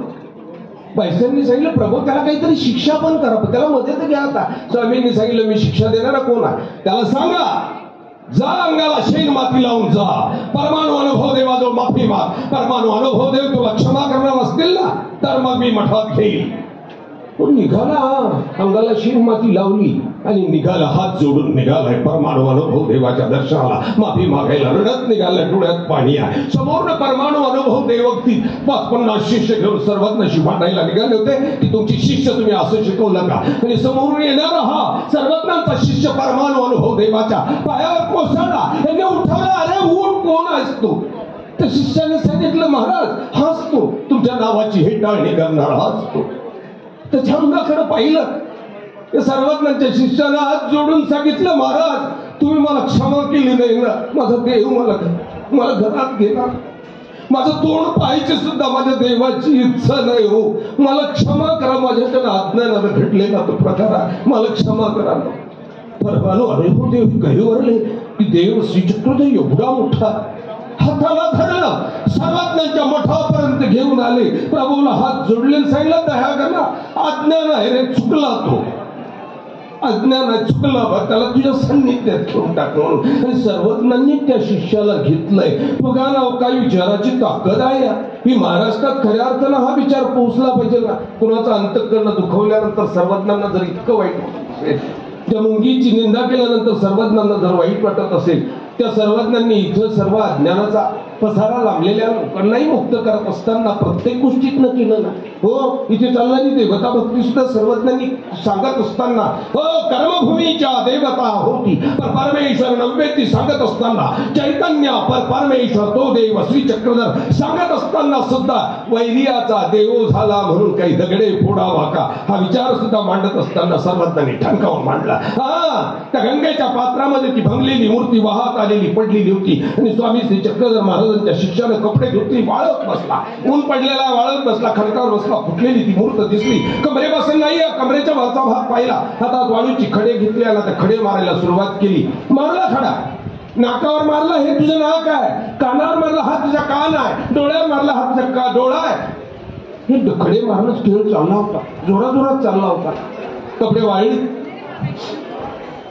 कपडे जमा केले आणि मठाच्या दिशेने निघाला मठामध्ये पोहोचला सर्वज्ञांनी विचारलं मंडळी का काय करत होता काय चालला होता नदीवर खडे मारायचं काम चाललं होतं त्या देवतेच्या भंगलेल्या प्रतिमेला अरे वैर्याचा देव झाला म्हणून काय दगडे फोडावा का अरे तो वैर्याचा आहे म्हणून काय दगडानं फोडायचा का काय विचार आहे रे वैर्याच्या देवाला सुद्धा देव म्हणणारा देव आहे इकडे मात्र कर्मभूमीच्या देवतेपासून तर चैतन्य परमेश्वरापर्यंतची माहिती देणारा देव इकडे मात्र वैर्याच्या देवालाही देव म्हणतो हा विचार खऱ्या अर्थानं महाराष्ट्रात पोहोचायला पाहिजे पोहोचला पाहिजे होता ना आपण दिला तर पाठवायला पाहिजे अरे नाही महाराष्ट्रात पोहोचला तरी तुमच्या घरात पोहोचायला पाहिजे होता नक्की घरात पोहोचायला पाहिजे होता तो आपल्या घरातही पोहोचला नाही आपल्या प्रत्येकाच्या आचरणातही पोहोचला नाही सर्वज्ञांच्या अनेक लीळा सांगता येतील माझ्या मला 10 मिनिटं सांगितली मला म्हणजे माझं कालही परवाही मी चालू आहे मी अजयनगरला जायचं म्हणतोय म्हणून मी अण्णातून सुटका कशी करून घेते अण्णा काही वेदना असतात ज्या महाराष्ट्राला सर्वज्ञानं जागवलं जिवंत केलं ज्या महाराष्ट्राला ताकद दिली प्रेरणा दिली ज्या वेळेला महाराष्ट्रात स्त्रिया जाळल्या जात होत्या महाराष्ट्रात स्त्रिया जाळल्या जात होत्या मला वाटतं पहिली सतीची प्रथा बंद करणारी सर्वज्ञ चक्रधर महाराज पहिली सतीची प्रथा बंद केली सर्वज्ञ चक्रधर महाराज हा पहिला अस्पृश्य मंदिरात घेणारा सर्वज्ञ चक्रधर महाराज आहे अस्पृश्याच्या हातातला प्रसाद घेणारा सर्वज्ञ श्री चक्रधर महाराज आहे ज्या बाबासाहेब आंबेडकरांची जयंती साजरी होते महाराष्ट्रामध्ये बाबासाहेब आंबेडकर हो ज्या विचाराचा आहे तो विचार जोपासला जातो पण ज्या बाबासाहेब आंबेडकर ज्या स्वामींच्या विचारानं भारावले होते वेडे झाले होते आणि महानुभावांपुढे हात जोडले होते की मला पंथ प्रवेश करू द्या हा एकच पंथ आहे जिथे सर्वज्ञांचा विचार आहे की जिथे माणसा व्यतिरिक्त वेगळी भूमिकाच नाही तू फक्त माणूस आहे मनुष्य मात्र होऊन असावे हो उजाड राणी किमया केली मोठी भीमा तुला प्रणाम कोटी कोटी बघा महाराष्ट्र म्हणत असताना तर बाबासाहेब महानुभाव पंथ प्रवेशासाठी धडपडत होते परिषदेचे अध्यक्ष आहेत परिषदेकडे आजही रेकॉर्ड आहे भाऊसाहेब कोलतेंच्या माध्यमातून बाबासाहेब आंबेडकरांनी प्रस्ताव मांडला होता की मला महानुभाव पंथात प्रवेश करू द्या त्यावेळची ती असलेली सामाजिक परिस्थिती त्यावेळची झालेली धावपळ परिषदेनं 6 महिने मागून घेतले होते 6 महिन्यानंतर आम्ही तुम्हाला पंत प्रवेशाबद्दलची माहिती पुरवतो झालेला पत्रव्यवहार डॉक्टर भाऊसाहेब कोलते असतील माहुरकर बाबा असतील आराध्य बाबा असतील ही सर्व ज्येष्ठ मंडळी होती तो सर्वज्ञांचा विचार मातंगाला मध्ये घेणारा मातंगाच्या हात लावून घेणारा श्री गोविंद प्रभू महाराजांची जयंती येते अरे हो जयंती येत असताना सुद्धा श्री गोविंद प्रभू महाराजांनी सर्वज्ञांच्या गुरूंनी अगोदर इथं समाधीची मुहूर्त मेढवली भाकरीला जात नसते भाकरीला पात नसते भाकरीला धर्म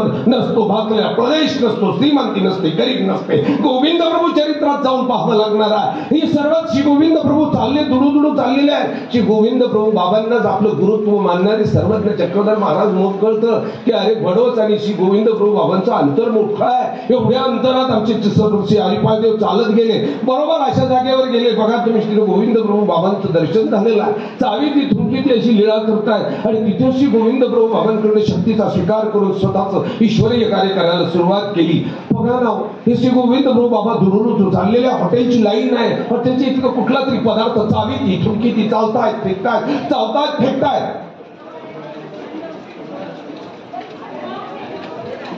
सर्वज्ञांची भेट झाली. चक्रधर नामांतर याच्या अगोदरची केली आहे, याच्या अगोदरची केली आहे. तिसरी प्रभू बाबा चालले, तेलणीचं पोरग भाकर खात होतो. लाखीची लाख नावाचा पदार्थ आहे, चालताय खाताय, नाकात शेंबूड गळताय, नाकात शेंबूड गळतोय. श्री बाबाने हिसकावलं, खायला लागले. तेली आली. साहिल प्रभू नका नावा, तेलीची माणसं होतात, हलक्या जातीच्या ब्राह्मणांनी पाहिलं ना, उच्च जातीच्या लोकांनी पाहिलं ना, आम्हाला शिक्षा पण करते, गावाच्या बाहेर काढतील, महाराज खाऊ नका, ती देऊन टाका. ती मुलगा ओरडत होता, आई माझी भाकर घेतली. श्री गोविंद प्रभू बाबांनी ते पास्त्याच्या तेलीच ते बोलणं ऐकलं, त्या भाकरीला समोर केलं आणि भाकरीशी श्री गोविंद प्रभू बाबा बोलायला लागले. त्या भाकरीला विचारले, हे भाकरी सांग ना ग, तुझी जात कोणती आहे? उलटून पालटून पाहिलं, त्या तेलणीला सांगले, का ग खोटं बोलतेस का ग? ही भाकरी तर लाखाची आहे, तू कस काय म्हणते तेलणीची आहे? तुझी कस काय, तुझ्या काय बापाची आहे का? ही लाखाची भाकर आहे, लाख नावाच्या पदार्थाची भाकर आहे, तुझी तेलणीची नाही. पगार जातीयतेवर केवढा प्रहार करणारा श्री गोविंद प्रभू महाराजांचा अवतार 800 वर्षापूर्वीचा. त्यांचं शिष्यत्व स्वीकारलेले आमचे सर्वज्ञ चक्रधर महाराज आहे. सर्वज्ञ चक्रधर महाराजांनी मांडलेलं वैश्विक तत्वज्ञानाचं सूत्र जर काढणारा काय विचारवंत आहे. स्वतःबद्दलचा विचार वाटताना सुद्धा सर्वज्ञ सांगतात, ना हम मनुष्य न च दैव यक्षो न ब्राह्मण न क्षत्रिय वैश्य शूद्र. मी कोणीच नाही, मी माणूस नाही. भगवद्गीतेचं सूत्र आहे. भगवद्गीतेच्या अर्जुनाला भगवंत सांगतात, मी कोणी नाही, ना हम मनुष्य, मी माणूस नाही, ना हम मनुष्य न च दैव यक्ष, मी देवता नाही, यक्ष नाही, न ब्राह्मण न क्षत्रिय वैश्य शूद्र. मी चारी जातात कुठेही नाही. मी कुठेही नाही, मी याच्या पलीकडचा परब्रह्म चैतन्य परमेश्वर तो देव श्री चक्रधर सकल जीवाते रक्षिता होय उद्धरिता. मी चैतन्याच्या पलीकडे असलेला आहे, सर्व जीवांचं रक्षण करणारा, सर्व भूत मात्रांना आवर देणारा मी आहे. तू मला काही देऊ नकोस. मोठी माणसं मोठी गमतीची असतात, त्यांचं मोठेपण त्यांच्या कृतीतनं सादर होतं. थकलं होतं, असं वाटायचं 5 मिनिटं कुठेतरी विश्रांती मिळून गेली पाहिजे. बरोबर बाबा येऊन बरोबर पोहोचले, 5 मिनिटाची विश्रांती मिळून गेली. म्हणजे कटकट नाही, आता परत 10 मिनिटं तेवढीच ताकद लागणार, थकणार नाही परत. आता मोठ्यांचं मोठेपण मोठं गमतीचं असतं.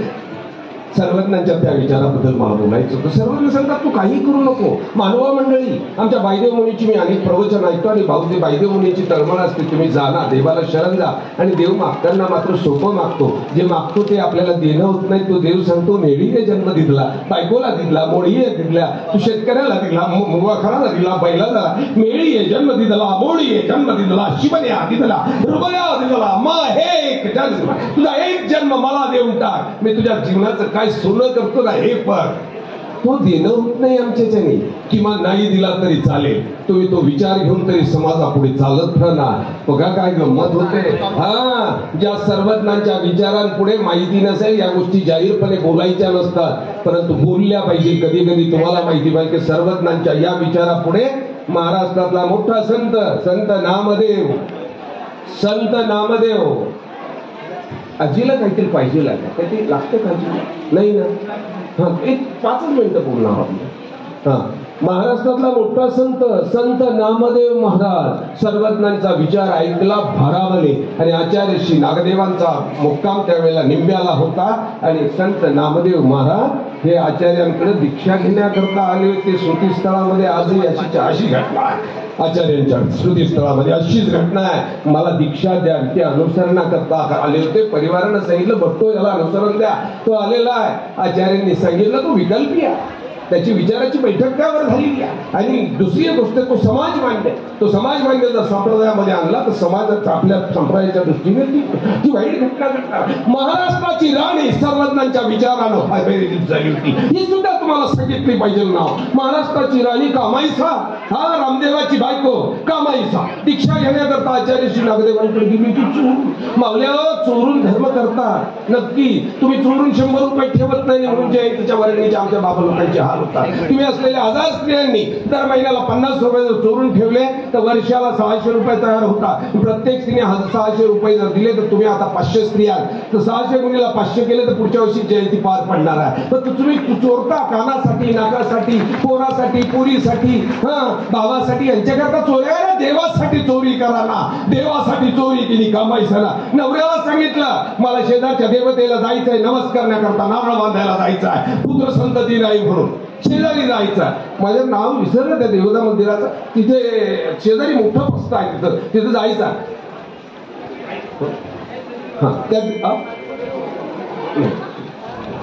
नांबी निंब्याच्या शेजारीच आहे ते. निंब्याच्या शेजारी त्या मुदगलाला नमस्कारायला जायचं. खोटं बोलल्याने निघाली. मुदगलाला गेलीच नाही. आचार्य नागदेवांकडे आली. आचार्य नागदेवांकडनं उपदेश घेतला आणि मग आचार्य नागदेवांकडे तिथे येणं जाणं चालू झालं. येणं जाणं चालू झालं. एक दिवस आचार्यांना सांगितलं भट्टो मला दीक्षा देऊन टाकलं, मला देव द्या. हा रामदेव जाईल मला सतीला पाठवेल आणि सती जाणं हे स्वर्गाला जाणं नाही आहे, तिथं नरकाला जाणं आहे आणि म्हणून मला नरकाला जायचं नाही. आचार्य नागदेवांनी डोळे लावले आणि तिला बाई मी तुम्हाला सती जात असते ना स्वतःला वाचवण्याकरता पर्याय मी तुम्हाला नंतर सांगेल, पण तुम्हाला मात्र आम्हाला दीक्षा देता येणार नाही. तर आम्ही या राज्यात राहतो. आमच्या देव श्री चक्रधर महाराजांनी ज्या राज्याच्या मातीत राहून धर्म काढायला सांगितलं महाराष्ट्रीय असावे, या महाराष्ट्राचा राजा तो आहे. आम्ही तुम्हाला दीक्षा देणं मात्र हिताचं होणार नाही आणि म्हणून आम्ही सांगतो तो आचार तुम्ही करा. शेवटच्या क्षणापर्यंत ही कमाई सती गेली ना. सती गेलीची घटना ऐका.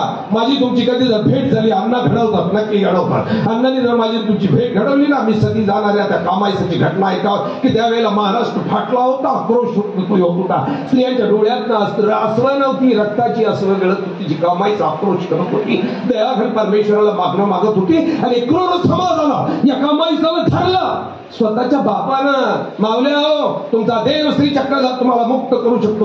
कामाईसाला अग्नी डाग देणारा तिचा सक्का बाप आहे. स्वतःच्या प्रतिष्ठेकरता जातो. काम आहे होत चाल लवकर तिथं ठरणारा अग्नी द्यायचा. तिने सांगितलं मला सात्विकता नाही, मला सत्व नाही, मला सती जायचं नाहीये, मनात नाही. काय सांगावं बापानं? मावल्यावर नीट ऐका, सर्वज्ञांचा विचार नक्की ऐका, नक्की पाठ करा. काय सांगावं या बापाने? त्या पोरीला सांगावं का ग चांगलं वाटलं तोपर्यंत खाल्लंस, आता नाही म्हणतेस आणि माझं नाव घालवते का पगाराव?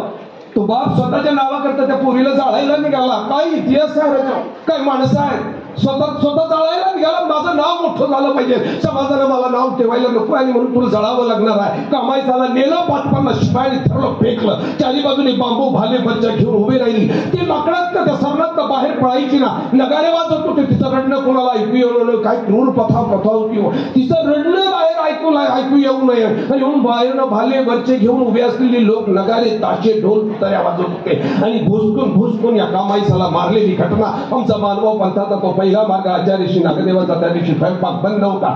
कोणी पाणी घेतलं नाही. हातात गाठी घेऊन प्रत्येकाच्या डोळ्यामध्ये फक्त असं होती, फक्त असं होती. आणि त्या सर्वज्ञांच्या विचाराचा केवढा मोठा पगडा, केवढा मोठा विचार कामाईसा नाही यावं. आणि याहीपेक्षा त्या रामदेव राजाच्या दरबारामध्ये काव्य वाचन चालू झालं रामचरित्राचं. त्या रामचरित्रावरचं काव्य ग्रंथ वाचन चालू होतं आणि त्याच वेळेला हा नरेंद्र उभा राहिला. उपदेश आचार्य नागदेवांचा उपदेश उभा राहिला. आपल्याच भावाला सांगितलं नरेंद्राचाच भाऊ आहे तो.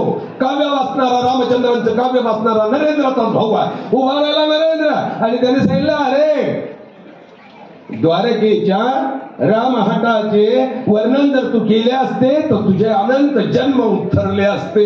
अनंत जन्म काय बोलण्यातला गर्भितार्थ कुणालाच कळाला नाही. त्या द्वारकेत असलेली जो वेश्या गल्ली आहे, त्या वेश्या गल्लीचं जरी तू वर्णन केलं असतं ना तरी तुझ्या पिढ्यानपिढ्या उद्धरून गेले असते. ते त्या द्वारकेचं पावित्र्य आणि सौंदर्य आहे. रागावला. राजाने सांगितलं नरेंद्र तुला करता येतं मग तू कर ना, तू कर, उद्या ये आणि काव्य करता इथं सभेमध्ये आम्ही तुझंही ऐकू. आणि नरेंद्रानं काव्य तयार केलं. म्हटलं त्या तिथे जाऊन 8व्या 10व्या दिवशी म्हटलं राजाने एवढी सभा भारावून गेलेली होती, काव्य वाचन चालू होतं. महाराष्ट्राचा राजा रामदेव उभा राहिला, अस्त्रावरनं खाली उतरला, नरेंद्राच्या पुढे जाऊन नरेंद्राला सांगितलं, नरेंद्रा थांबा, हे काव्य मला विकत देऊन टाक. त्या काव्याच्या एका ओबीसाठी मी एक सोन्याची नाणी देईल तुला, हे काव्य मात्र माझ्या नावावर कर. बघा ना, बार्गेनिंग केली नाही. आमच्या कवी नरेंद्रानं जर बार्गेनिंग केली असते, सांगितलं असतं ना एक नाणं नाही, आम्हाला 100 नाणे पाहिजे, तरी राजा रामदेवानं दिली होती. राजा रामदेवाची श्रीमंती काय भयानक आहे, तुमची आमची श्रीमंती काय यक्कींची जाव. राजा रामदेवाची श्रीमंती केवढी आहे की रामदेव राजाचं राज्य देवगिरी लुटलं ना, बाहेर आणली संपत्ती, गावाच्या बाहेर एका वडाच्या झाडाखाली ढीग लावला अल्लाउद्दीन खिल्जी. त्यानं लुटलेलं होतं, त्यांनी शरण आणलं होतं आणि तो तळ ठरलेला होता. अल्लाउद्दीन खिल्जीनं 9 उंटावर मावेल एवढी संपत्ती भरली, निघाला.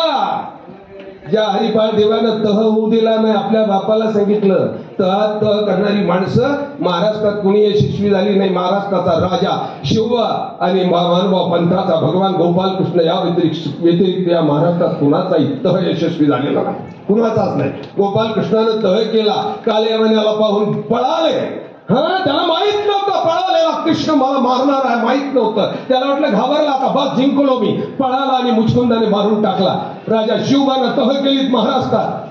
औरंगजेबाला कळालंच नाही, तह करताना हा 25 किल्ले देतोय, घेताना मात्र 25च्या व्याजासह घेणार आहे. औरंगजेबाच्या लक्षातच नाही आलं. महाराज 25 दिले आणि परत 25ला 25 मोजून घेत असताना व्याजासह वसूल केली. तह करणं चांगलं नाही. हरिपाल देवानं पहिला सिद्धांत स्वतःच्या बापाला शिकवलं की बाबा आपलं गुजरात देतोय, भडस देतोय, पण तह करणं मात्र तहात मांडलेल्या अटी आपल्याला चांगल्या नाही. आणि त्याच वेळेला अल्लाउद्दीन खिल्जीनं दौलताबादवर आक्रमण केलं, दौलताबादला पराभूत केलं. हा राजा रामदेव शरण आला, 9 उंटावर मावेल एवढी संपत्ती बाहेर काढली, भरली उंटावर, निघाला.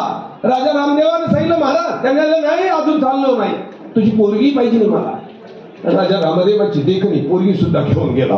बघा तुम्ही केवढा श्रीमंत आहे, केवढं श्रीमंत राज्य आहे. हा एक आणि 2 नाही, आमच्या कवी नरेंद्राला सांगितलं असताना 100 नाणे देतो तरी त्यांनी दिले असते. पण कवी नरेंद्रानं सांगितलं आमचा कवी कुळा बोलू लागेल, आमचं कवी कुळ बदनाम होऊन जाईल, की पैशानं आम्ही विकल्या जातो म्हणून. ही पैशानं न विकल्या गेलेली माणसं मानव पंथात आली आणि म्हणून 800 वर्ष पैशाने आमच्या विचार विकल्या गेला नाही. बघा तुम्ही 800 वर्ष आक्रमण झाली, यवनांची झाली, पेशव्यांची झाली, अजिबात नाही. इंग्रजांची झाली, अजिबात नाही. आम्ही जिथे आहोत तिथे जाऊ. पेशव्यांच्या राजवटीत सुद्धा महानुभावांना दिलेलं प्रमाणपत्र आहे आमच्याकडे. टिळकांना पराभूत करणारी महानुभाव आमच्या मानव पंथात आहे. टिळकांनी लिहून दिलेला सन्मान पंथ आमच्यात. सर्वांची एक लीळा सांगितली तरी त्यावेळेला भूतसृष्टीवर परिणाम व्हायचा. समग्र भूतसृष्टी अगदी तृप्त व्हायची एका लीळेनं सुद्धा. हा सर्वांचा विचार आहे. वेळेचं नक्की बंधन पाळलं पाहिजे. अण्णांबद्दल काय बोलावं, मला असं वाटतं वारंवार त्या गोष्टी मी बोलण्यात बऱ्याच. अण्णांच्या वेदनाही खऱ्या असतात. कदाचित आपण सर्व एक असलो पाहिजे. आपल्या एकात्मतेत सर्व खऱ्या अर्थानं दर्शन घडणार आहे. आम्ही मोठे आहोत. आता शरीरावरची ती मोठी होण्याची आमची ताकद आहे का सूज आहे. कधी कधी माणसं सुजेने मोठी होतात आणि सुजेनं सुजलेली माणसं मोठी दिसतात, पण अतिशय घटकी असतात, ती कधी मरू शकतात. आणि मग सुजलेली माणसं काही कामाची नाही. आम्ही तब्येती आमच्या दुरुस्त झाल्या पाहिजे, व्यायामी आणि कसदारपणानं झाल्या पाहिजे. सुजलेले तोंड नको आहे आम्हाला. तोंड मोठं झालं आणि बावड्या सुजलं ते, तू मोठं नाही झालं, तू जाड झाला बावड्या मोठा नाही झाला, तू सुजला. हा व्यायामानं कसदारपणे आम्हाला आता महाराष्ट्र सरकारनं आमची दखल घेतली. महाराष्ट्राच्या कान्याकोपऱ्यात आम्ही पोहोचलो, शाळेत पोहोचलो. आमच्या बायदेव मुलींचा विचार बरोबर आहे की शाळेमध्ये आता सर्वज्ञांचा विचार आम्हाला पोहोचावा लागणार आहे. संतांच्या लाईनीत तर मी गेलोय, ठीक आहे. आता संतांच्या लाईनीतनं आम्हाला परमेश्वर आहे, आमचा देव श्री चक्रधरा परमेश्वर आहे, हा जीवनदाता आहे, हे सिद्ध करण्याकरता आता आम्हाला तिथे जावं लागणार आहे. आम्ही एकच राहिलो पाहिजे. अण्णा एक न झाल्यामुळे तर असं होऊन जातं. कदाचित पत्रिका छापणाऱ्यांची मोठी केव करावी वाटते. पत्रिका छापताना विचारत नाही. मला मात्र या मंडळींचं चांगलं वाटतं. ही माझी जुनी मित्रमंडळी. आम्ही वेगळ्या प्रवाहात गेलो. नाही तर वल्लराज बाबा, मराठे बाबा, आम्ही आपले धोत्रवर केले की कामाला लागायचं. सकाळी कामाला लागायचं आणि संध्याकाळी जयंती करायची. बरोबर. इथे म्हणजे मतेरावला आम्ही केली ती सकाळी सुरुवात केली, संध्याकाळी जयंती केली होती. अशी होती. ही माणसं कामाला पक्की आहेत. परंतु पत्रिका छापताना बुद्धी चातुर्य. पत्रिका छापताना प्रत्येकाला विचार राजा भाऊ की तुम्ही येणार का, तारीख देणार का, बरोबर ना, तुम्हाला वेळ आहे का, नसेल तर तुमचं नाव छापूच नाही. अण्णा ती सुद्धा मोठी कला असते पत्रिका छापण्याची. म्हणजे स्टेजवरची राजकारणच वेगळी असतात. अगदी बाबांकडे दुर्लक्ष करून यांची स्तुती केली म्हणजे बाबांना वेदना, हे स्टेजवरचं गणित आहे. तसंच पत्रिका छापताना पत्रिका छापायच्या तुमचं नावही छापायचं. तुम्ही रागावलात ना, पुढच्या वर्षी मी तुमचं नाव छापतो पत्रिकेत, तर सर्वात खाली छापायचं. चिमटा घेताना आम्ही जागा सोडायचंच नाही, बरोबर करायचं. तुम्हाला तारीख नाही तीच ना. अरे बाबा, याहीपेक्षा ही धर्मभूषण असलेली माणसं आहे, धर्माला आधार असलेली माणसं आहेत. हो, ही आधार असलेली, धर्माला रक्षण करणारी आहे, कंपाऊंड आहे. तुम्ही कॉन्क्रीटचं घर बांधलं, दरवाजे बांधले, कुलप बांधले, पण तरी वॉल कंपाऊंड बांधताना वॉल कंपाऊंडला गेट लावतात ना. या धर्माचं वॉल कंपाऊंड ही वासनिक मंडळी आहे आणि ही समर्थ आहे, सर्व गोष्टीने समर्थ आहे. आणि धर्म समर्थपणे उभा राहायला पाहिजे. कृष्णाचा धर्म भेटकट नको, भेटकट नको. कृष्णाला भिकारचोट माणसं आवडत नाही. तो म्हणतो समर्थ हो धर्म आचरे, माझा धर्म समर्थाचा आहे, समर्थ पद्धतीने वाचन करा. ही माणसं समर्थ आहे, यांना काळजातल्या फुलासारखं जपलं पाहिजे, आपण जपलं पाहिजे, त्यांना झेललं पाहिजे, त्यांचं रागवणं सुद्धा हसण्यात घेतलं पाहिजे. कारण त्यांचं रागवणं सुद्धा रागवणं नसतं, त्या रागवण्यास सुद्धा हित असतं, ते संप्रदायाचं असतं, आपल्या समाजाचं असतं. हे आपण जपलं पाहिजे ना. आणि आपण जर आपलेच आपले करत असाल तर मग ती खेकड्याची गोष्ट महाराष्ट्राला नाही, अवघ्या मानवजातीलाच माहिती की खेकडे एका टोपल्यात कोंडले की ते दुसऱ्याला कोणालाच पुढे जाऊ देत नाही, मागं उडत असतात. ज्यांच्यात वर जाण्याची ताकद आहे ना, त्यालाही जाऊ देत नाही. आणि त्यामुळे कदाचित 800 वर्ष आपल्याला गेलीत का. मधला एक काळ आला, कवीश्वर बासांचा काळ आला, डोऱ्या डोंगराचा एक काळ आला. एका आचाराने त्या लोकांनी मोठं केलं स्वतः. म्हणजे औरंगजेबाला पराभूत करून औरंगजेबाची सनद आहे यांना. अमरावतीला आपण गेलो का तुम्हाला दाखवत ती सनद आहे, त्यांची ती लिहिलेली सनद आहे. औरंगजेबाला टोपी विणली स्वतः, ती मानव म्हणजे त्यावेळेला कोणीतरी विद्वान होते ना, त्या विद्वानांनी औरंगजेबाला पराभूत केला ना, नतमस्तक केला ना. बाबासाहेब आंबेडकरांपर्यंत हा विचार पोहोचवणारे कोणीतरी आहेत ना, पेशव्यांमध्ये आहेत ना, शिवाजी महाराजांच्या अष्टप्रधानांमध्ये हंबीरराव मोहिते आहेत ना. त्यावेळची माणसं ती होती. आताच्या शतकामधली ही माणसं हंबीरराव मोहिते आहेत. अण्णा म्हणजे आमचा हंबीरराव मोहिते, बाळासाहेब साहेब हंबीरराव मोहिते, प्रकाश नंदारे हंबीरराव मोहिते, राजाभाऊ हंबीरराव मोहिते, आमचे शबूशेठ हंबीरराव. आणि ही माणसं छोटी नाहीत, यांची प्रचंड मोठी ताकद आहे. यांची वैचारिक आणि दानशूलता आहे. हातात काही भिकारचोटी असतात, करोडो रुपये खिशात असतात पण दानतच नसती. ही माणसं दानशूर आहे. आणि सर्वज्ञ श्री चक्रधर महाराज दानी माणूस आवडतो, स्वतःला झुकून देणारा आवडतो. सर्वज्ञ चक्रधर महाराज दानी आहे. मागे पाहिलं नाही, गुजरातचं राज्य गुजरातला घेऊन टाकलं. ज्या गुजरातला स्वातंत्र्य सर्वज्ञ चक्रधर महाराजांनी मिळवून दिलेला. गुजरातचे स्वतंत्र आहे ते हरिपाल देवांनी स्वातंत्र्य मिळवून दिलं. आणि स्वातंत्र्य मिळाल्यानंतर सुद्धा त्या स्वातंत्र्याचा मोह धरला नाही, सोडला. आणि एका क्षणात रामयात्रेचं निमित्त करून सर्वज्ञ श्री चक्रधर महाराज महाराष्ट्रात आले. या जीवमात्रांना एवढा मोठा विचार देत असताना सुद्धा महाराष्ट्राकडे पाठ फिरवले गेलेला सर्वज्ञ चक्रधर महाराज माझी चौकशी करायला सुद्धा येऊ नका, मी सुखाचा आहे, तुम्ही मात्र तुमचा धर्म आचार आहे, हे सांगणारा केवढा मोठा विचार आहे, केवढा मोठा देव आहे. या देवाची ही माणसं देवानं आम्हाला नक्की ते दानात दिलेली आहे. जिथून गंगेचा उगम होतो ते नाशिक आहे. या विचारांचा सर्वज्ञ चक्रधर महाराजांच्या विचारांचा उगम मला असं वाटतं नाशिकमध्ये झाला. तो पहिल्या 2002च्या अधिवेशनात झाला, मग नंतर दुसऱ्या अधिवेशनात झाला. गुजरातच्या अधिवेशनाचे यशापेक्षाची चर्चा करू नका, त्याच्या इतकं मोठं यश आपल्याला कधीही मिळालं नाही. थोड्याफार गोष्टी होत असतील, परंतु अण्णा यशाचा झेंडा आज जर महाराष्ट्रात जयंती साजरी होत असेल, शाळा कॉलेज सर्वीकडे जयंती साजरी होत असेल, त्या तिन्ही अधिवेशनाचं श्रेय त्याला आहे. हे कसं काय नकारता? तुमच्या देवाने तुम्हाला एवढं काही दिलं ना. तुम्ही एका तालुक्याचे आमदार व्हाल, तुम्ही एका जिल्ह्याचे खासदार व्हाल, परंतु या वेळेला तुम्ही महाराष्ट्रातल्या तमाम महानुभाव्याच्या काळजावर कोरल्या गेला. हे कसं नकाराल तुम्ही? हे कसं नकाराल? आणि म्हणून तुम्हाला सर्वांना शुभेच्छा देतो. आमची असलेली जी मंडळी यांना अगदी बळ देतो, शुभेच्छा देतो. एकेकाळी आम्ही जयंती साजरी करायचो, अण्णा फटाफूट होऊ नये, 2 जयंत्या साजऱ्या होऊ नये म्हणून आम्ही ती जयंती थांबवली.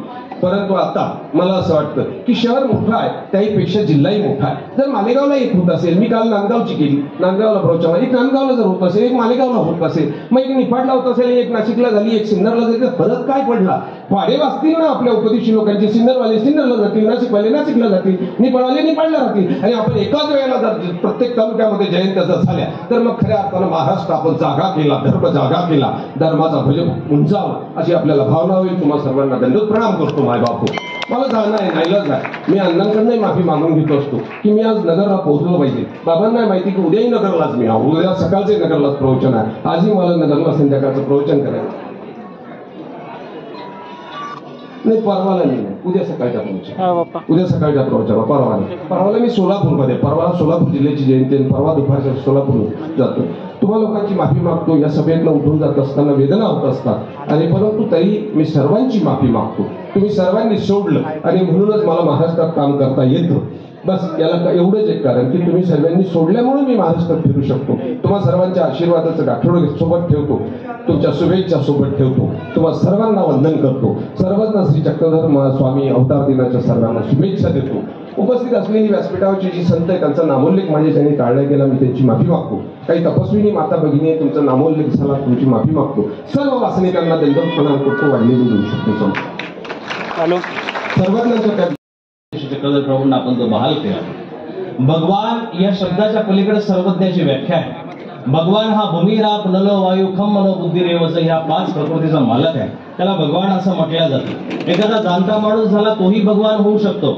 भगवान असं ओशोला सुद्धा म्हटलेले, भगवान असं शंकराचार्यांना सुद्धा म्हटलेले. भगवान ही पदवी अवतारांना लागू शकते, पण त्याही पलीकडे जी पदवी लागलेली आहे सर्वज्ञ, ही पदवी आतापर्यंत 3 व्यक्तींना लागलेली आहे.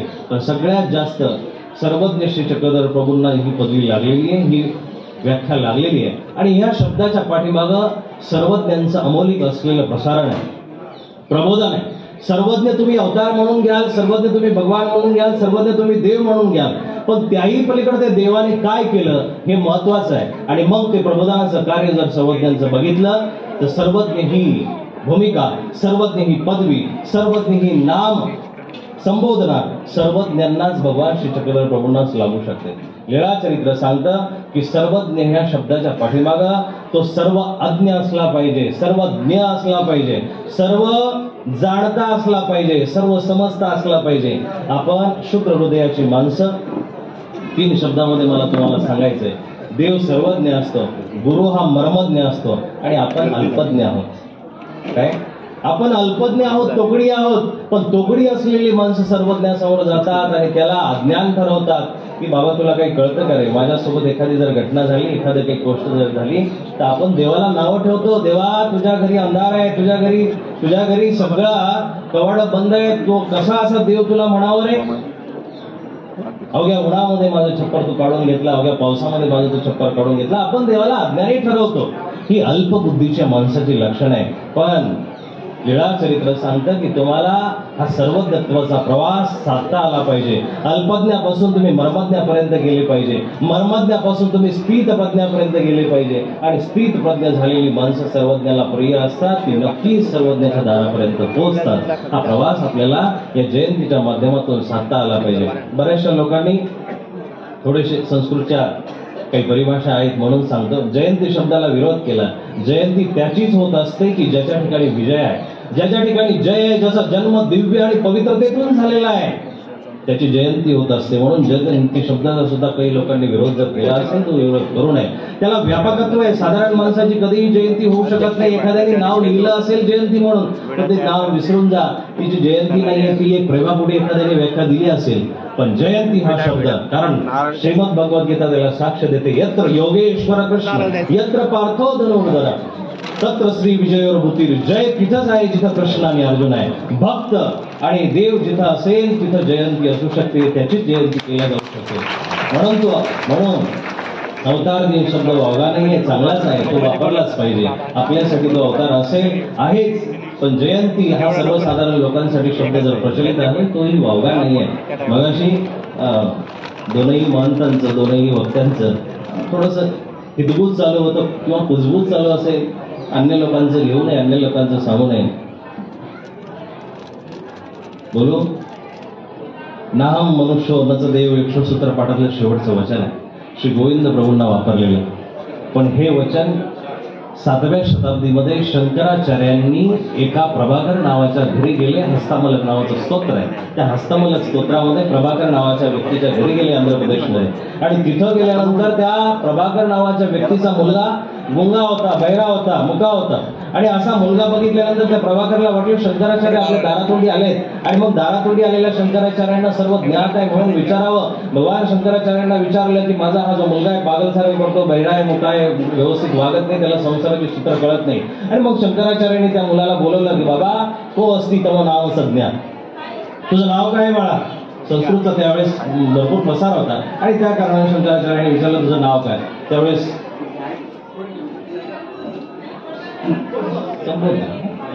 बोलू ना मला माझ्या विषयी सूचना. तर शंकराचार्यांना ज्यावेळेस ते लेकरू समोर दिसलं आणि शंकराचार्यांनी प्रश्न केला की को असती तो नाव सध्या, तुझं नाव काय बाळा? त्यावेळेस त्या मुलाच्या तोंडून 12-13 वर्षाचा मुलगा आहे आणि त्या 12-13 वर्षाच्या पोराच्या मुखातून शब्द आलेले नाम मनुष्य न देव यक्षो न ब्राह्मण क्षत्रिय वैश्य शूद्र. तुम्ही म्हणता अन्य लोकांचं काही घ्यायचं नाहीये, पण एक सूत्र त्याला आढळून येतं की सगळी शास्त्र या शास्त्राची मिळती, एक अवनाही नाही मिळे. जर सगळी शास्त्र इथं आलेली आहे तर इथूनच सगळं प्रसारित झालेलं आहे ना बाबा, सगळं इथूनच गेलेलं आहे. जे का रंजले गाजले त्यासी म्हणे जो आपले तोचे साधू ओळखावा, हा जो विचार आहे, हा विचार संत तुकाराम महाराजांना जो सापडला तो लीळाचरित्रातूनच सापडला आहे. कारण स्वामींनी आदिवासांपासून धर्म पसरायची सुरुवात केली आहे. म्हणून काही गोष्टी लक्षातही येण्यासाठी सारख्या आहेत. कारण जो व्याप्त झाला, व्यापक झाला तो महानुभाव आहे. कारण महान शब्दाच्या स्लॅबखाली निवाऱ्याखाली तुम्ही आम्ही बसलेलो आहोत, महान शब्दाच्या. आणि मग त्याचं महान तेज असलं पाहिजे, वक्तव्य असलं पाहिजे, बोलणं असलं पाहिजे, बल असलं पाहिजे, वाणी असली पाहिजे, सगळं त्याचं मोठं असलं पाहिजे ना. एखाद्या व्यक्तीच्या समोर आपण खूप मोठ्या पदव्या लावायच्या आणि पदव्या लावल्यानंतर त्या माणसाने तोकडे शब्द वापरायचे, संकुचित शब्दांनी बोलायचं, त्याला मान म्हटलं जाईल का? मोठ्या व्यक्तीचं मी लक्षण वारंवार सांगत असतो. मोठा व्यक्ती तोच आहे की बडा हुआ तो क्या हुआ जैसा पेड़ खजूर. मोठा माणूस तोच आहे की ज्याच्या शेजारी बसल्यानंतर आपल्या शेजारी बसलेल्या माणसाला लहान वाटू नये, तो सगळ्यात मोठा माणूस. हे मोठ्या माणसाचं लक्षण आहे. आपल्या सोबतच्या तळागाळातल्या माणसांना घेऊन चालणं, आणि ही शिकवण सर्वज्ञांची आहे. सर्वज्ञांनी सुरुवातीला जे आदिवासी लोकांना सांगितलं ना की बाबांनो हिंसा करू नका, अहिंसेचा संदेश द्या. आणि बघा अण्णा, क्रूरता जगातली नष्ट करता येऊ शकते. वाक्य खूप महत्वाचं आहे का? या जगातली सगळी क्रूरता नष्ट करता येऊ शकते, भय कधीही संपवता येत नाही. जगातलं भय संपवणारा आतापर्यंत एकही अवतार झाला नाही. प्रत्येक अवताराने कार्य केलेलं आहे, ते कार्य म्हणजे अतुलनीय आहे, पण भय संपलेलं नाहीये. भगवान गोपाल कृष्णांनी 16व्या अध्यायाची सुरुवातही तिथून केली की अभयम सत्व संशोधी. बाबा भयरहित व्हा, तुमचं मन तेव्हाच प्रफुल्लित होईल की जेव्हा तुम्ही भयरहित व्हाल. संपलं नाही भय इथले संपत नाही. मालिका आहे ती मालिका बघता बघता लोकांना भीतीच वाटते ना. मालिका असून डुप्लिकेट असून सुद्धा भीतीच वाटते. त्याचं कारणच असं आहे की भयमुक्त समाज निर्माण करण्यासाठीच प्रत्येक अवतार येत असतो. धर्म स्थापना करल्या जाईल. वारंवार जे राक्षसी माणसं आहेत त्यांचंही कर्दन करता येईल, परंतु भय सहजासहजी संपवल्या जात नाही. ते भय संपवण्यासाठी अवतार आहे. सर्वज्ञांनी सगळ्यात महत्वाचं जे भय मुक्त करण्याचं जे संकल्प सूत्र जे महाराष्ट्राला दिलंय की एक शरण आले या, हे अनन्य चिंतयंत माम, या सूत्राचा खऱ्या अर्थाने सोपा अर्थ आहे. भगवद्गीतेला जी ग्लानी आली होती खऱ्या अर्थाने, ती ग्लानी सर्वज्ञांनी संपवली. ती ग्लानी आपण सगळे धर्मतत्ववेत्ते आहेत त्या धर्मतत्ववेत्यांनी लावून धरली पाहिजे. ती ग्लानी आपण पुसून काढली पाहिजे. आणि ह्या सर्वज्ञांच्या चित्रांना, विचारांना या मातीमध्ये खऱ्या अर्थानं आपण पेरलं पाहिजे.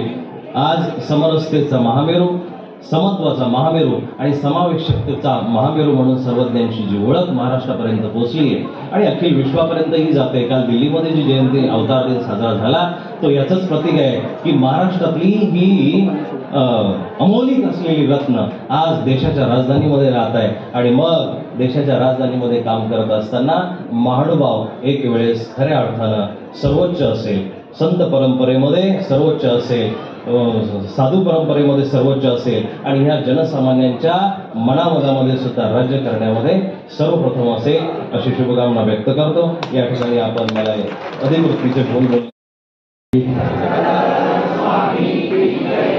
आज या ठिकाणी अखिल भारतीय महानुभाव परिषद नाशिक जिल्हा महानुभाव परिषदेतर्फे भगवान श्री चक्रधर स्वामींचा अवतार दिन महोत्सव संपन्न होत आहे. आणि या महोत्सवाला उपस्थित असणारे आमचे आदरणीय वयोवृद्ध गोठीचे बाबा आणि त्याचबरोबर अखिल भारतीय महानुभाव परिषदेचे उपाध्यक्ष आदरणीय सुकेनकर बाबा. खरं तर या ठिकाणी अखिल भारतीय महानुभाव परिषदेचे सर्वच पदाधिकारी खऱ्या अर्थाने या ठिकाणी आहेत. त्यामध्ये महानुभाव परिषदेचे कोषाध्यक्ष सानप साहेब, माजी आमदार, त्याचबरोबर या परिषदेचे राष्ट्रीय संघटक दिनकर अण्णाजी पाटील, त्याचबरोबर परिषदेचे दुसरे संघटक जयदेव राजेंद्र साहेब हवे, त्याचबरोबर अनेक पदाधिकारी या ठिकाणी उपस्थित आहेत. जिल्हाध्यक्ष महंत कृष्णराज बाबा. काही दिवसापूर्वी बाबांचा फोन आला. या मंचावर उपस्थित असणारे सर्व आदरणीय महंत संत पाठीमागे असलेले नानावरे साहेब, भोजने साहेब, या ठिकाणी परिषदेचे बरेचसे पदाधिकारी आहेत आणि त्या परिषदेला आपला तनमन धनाने सपोर्ट देणारे या जिल्ह्यातले सर्व आदरणीय साधू संत तपस्विनी बंधू आणि भगिनींनो, बाबांचा फोन आला महंत कृष्णराज बाबांचा की नाशिक जिल्ह्यामध्ये 6 तारखेला चक्रधर जयंती संपन्न होत आहे आणि त्यामध्ये आदरणीय भाईदिवस बाबाजी यांचं प्रवचन भाषण, दुसरे चिरडे बाबा, तिसरे आपले मानसशास्त्रीजी.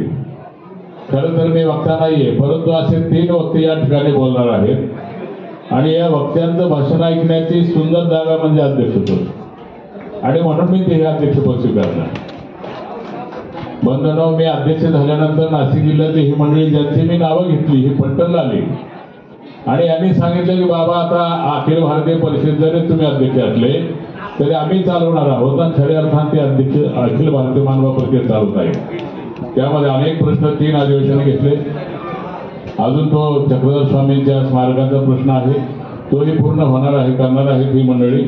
सानप साहेब, दिनकर अण्णा जिथे एकत्र आले तिथे फार मोठं कार्य होतं आणि हे करत असताना 15 दिन म्हणजे अतिशयोक्ती नाही, मला भाषण करता येत नाही, पण जी वस्तुस्थिती आहे ती सांगतो की 15 दिवसापूर्वी अण्णांचा फोन आला की मी कृष्णराज बाबांना सांगितलं आहे तुम्हाला काय अडचण असेल तर हजारो रुपये मी पाठवायला तयार आहे. की अण्णांनी फोनवर कृष्णराज बाबाला सांगितलं, कृष्णराज बाबांनी मला सांगितलं आणि म्हणून नाशिक जिल्हा खऱ्या अर्थानं अखिल भारतीय मानव परिषद चालवत आहे. या ठिकाणी आज आपण भगवान श्री चक्रधर स्वामींची अवतार जयंती साजरी करत आहोत. गेली 850 वर्ष चक्रधर स्वामींचं तत्वज्ञान आपले पूर्व आचार्य, पूर्व भक्तमंडळी आचरण करून समाजाला सांगत आलेले आहेत आणि भारत स्वतंत्र झाल्यानंतर भारताच्या संविधानामध्ये जो कायदा संमत झालेला आहे, चक्रधर स्वामींनी अवतार घेतल्यानंतर 3 गोष्टीला प्राधान्य दिलेलं आहे. एक द्वैतवाद, दुसरा अहिंसावाद आणि तिसरा समानतावाद. पहिला भाग अध्यात्मात मोडतो द्वैतवाद आणि अहिंसावाद आणि समतावाद हा समाजात मोडतो, समाज जीवनासाठी मोडतो आणि समाज जीवनासाठी जी आचारसंहिता, जी संहिता भारतीय स्वतंत्र झाल्यानंतर डॉक्टर आंबेडकर साहेबांनी जी संहिता दिली कायद्याची, त्याचं बीजारोपण सुरुवातीला चक्रधर स्वामींनी 11व्या शतकात रोवलेलं आहे आणि त्या रोपट्याचा खऱ्या अर्थाने भारत स्वतंत्र झाल्यानंतर वृक्ष झालेला आहे. ही वस्तुस्थिती आहे. सतीची झाल राजाराम रायने बंद केली. महात्मा ज्योतिबा फुलेने स्त्रियांना शिक्षणाचा मार्ग खुला करून दिला. डॉक्टर आंबेडकरांनी जातीयता नष्ट करण्याचा प्रयत्न केला.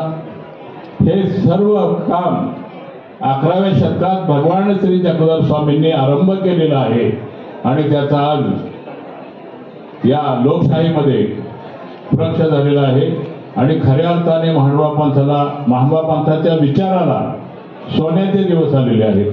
ही आजची वस्तुस्थिती आहे आणि म्हणून सरकारला, शासनाला हे आपली मंडळी समजून दिलं की तुम्ही जे कार्य करता स्त्रियांना 50% नाही 100% वाटा स्वामींनी दिलेला आहे. तुम्ही जे जातीयतेबद्दल बोलता, तुम्ही जे शिक्षणाबद्दल बोलता, आजही 50% अजून स्त्रियांना मिळालेलं नाही. हे सर्व आमच्या स्वामींनी मराठी भाषेत सामान्य व्यक्तीला समजेल अशा प्रकारचं तत्वज्ञान मांडलेलं आहे आणि मराठी भाषेत मांडलेला आहे, याची दखल शासनाने घेतलेली आहे आणि शासनाने शासकीय पातळीवरती यावर्षी 850 वर्षानंतर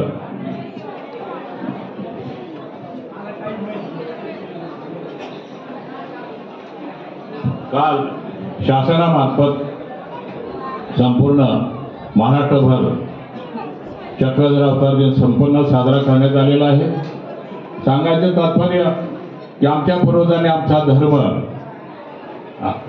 विविध माध्यमं असतात, आमचा धर्म जर विचार केला तर आपला धर्म आपल्या पूर्वजांनी आपल्या विचाराने आपल्या धर्मकार्याने काबुल कंदाहारपर्यंत पंजाबपर्यंत पोहोचवलेला आहे. आजही गुजरातमध्ये, राजस्थानमध्ये, उत्तर प्रदेशमध्ये, कलकत्त्यापर्यंत जेवढा हिंदी भाषिक प्रदेश आहे त्यामध्ये महानुभाव पंथाचा प्रसार आणि प्रसार पोहोचलेला आहे. हे सर्व भगवान श्री चक्रधर स्वामींनी आपल्याला 11व्या शतकापासून जे सांगून दिलेलं आहे तो वृक्ष आज वाढत आहे. बंधूंनो, अनेक वेळा अनेक गोष्टी असतात.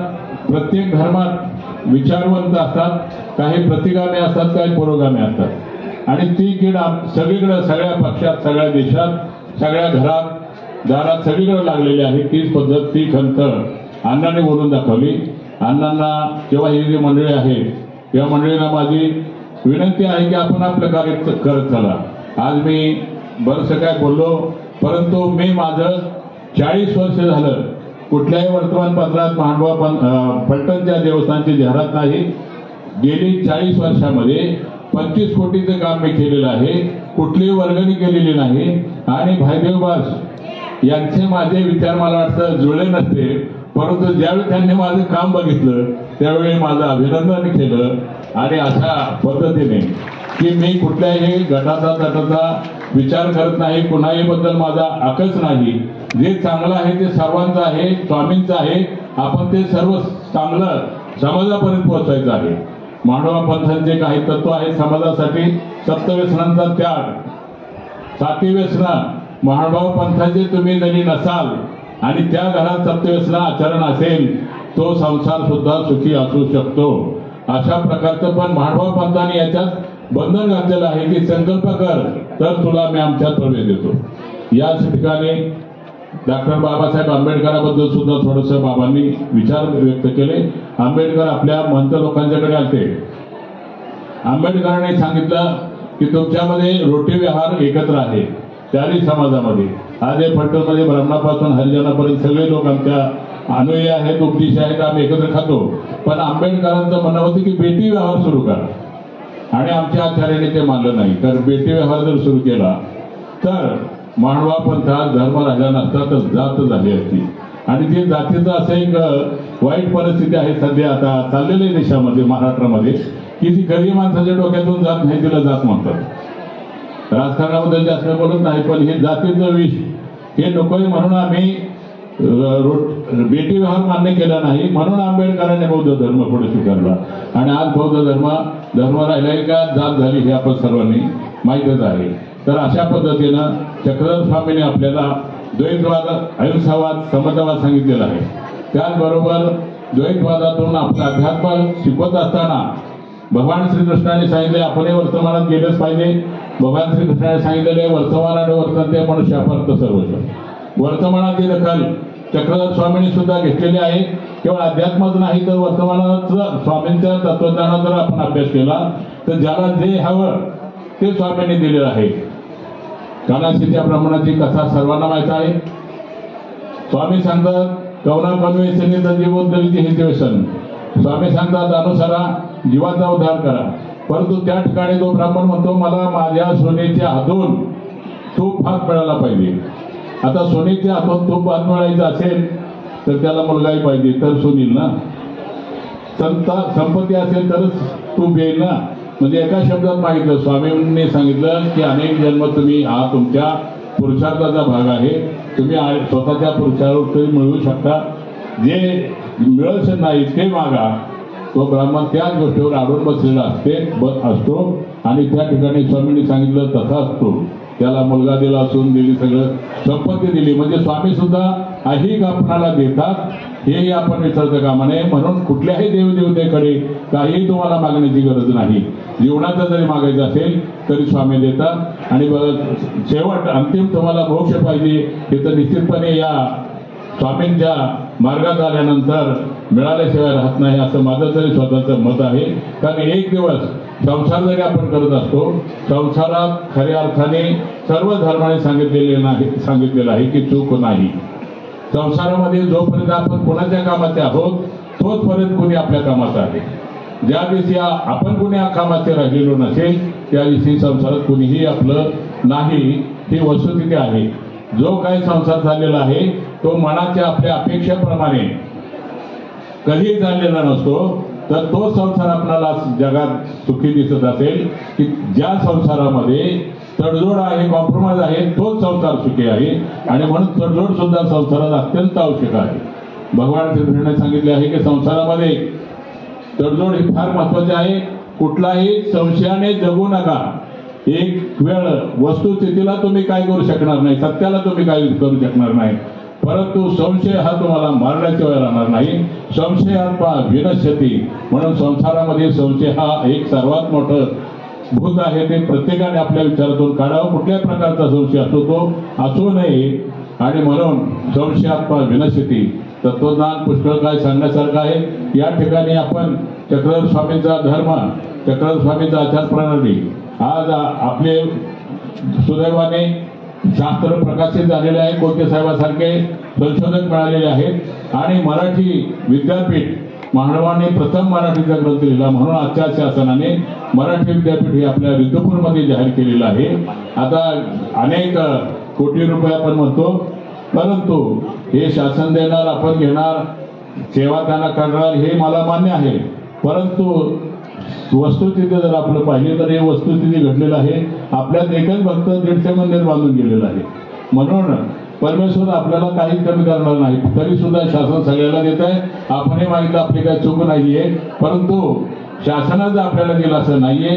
तर आपण या ठिकाणी सांगितलं, औरंगजेबाची घटना सांगितली की अनेक 11व्या शतकापासून आजपर्यंत, आज खऱ्या अर्थाने 850 वर्षांनी आपण शासनापर्यंत पोहोचलो, शासन आपल्यापर्यंत पोहोचलं. परंतु गेली मध्यंतरी आपण शासनापर्यंत नव्हतो असं समजू नका.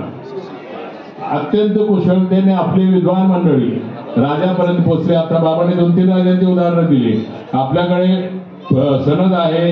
इंग्रजांचा काळ असो, मुसलमानाचा काळ असो, कुठलाही काळ असो, आपण आपलं वैचारिक पातळीवर, आपल्या धर्म आचरणावर प्रत्येक 850 वर्षापर्यंत आपला परंपरा चालत आलेली आहे.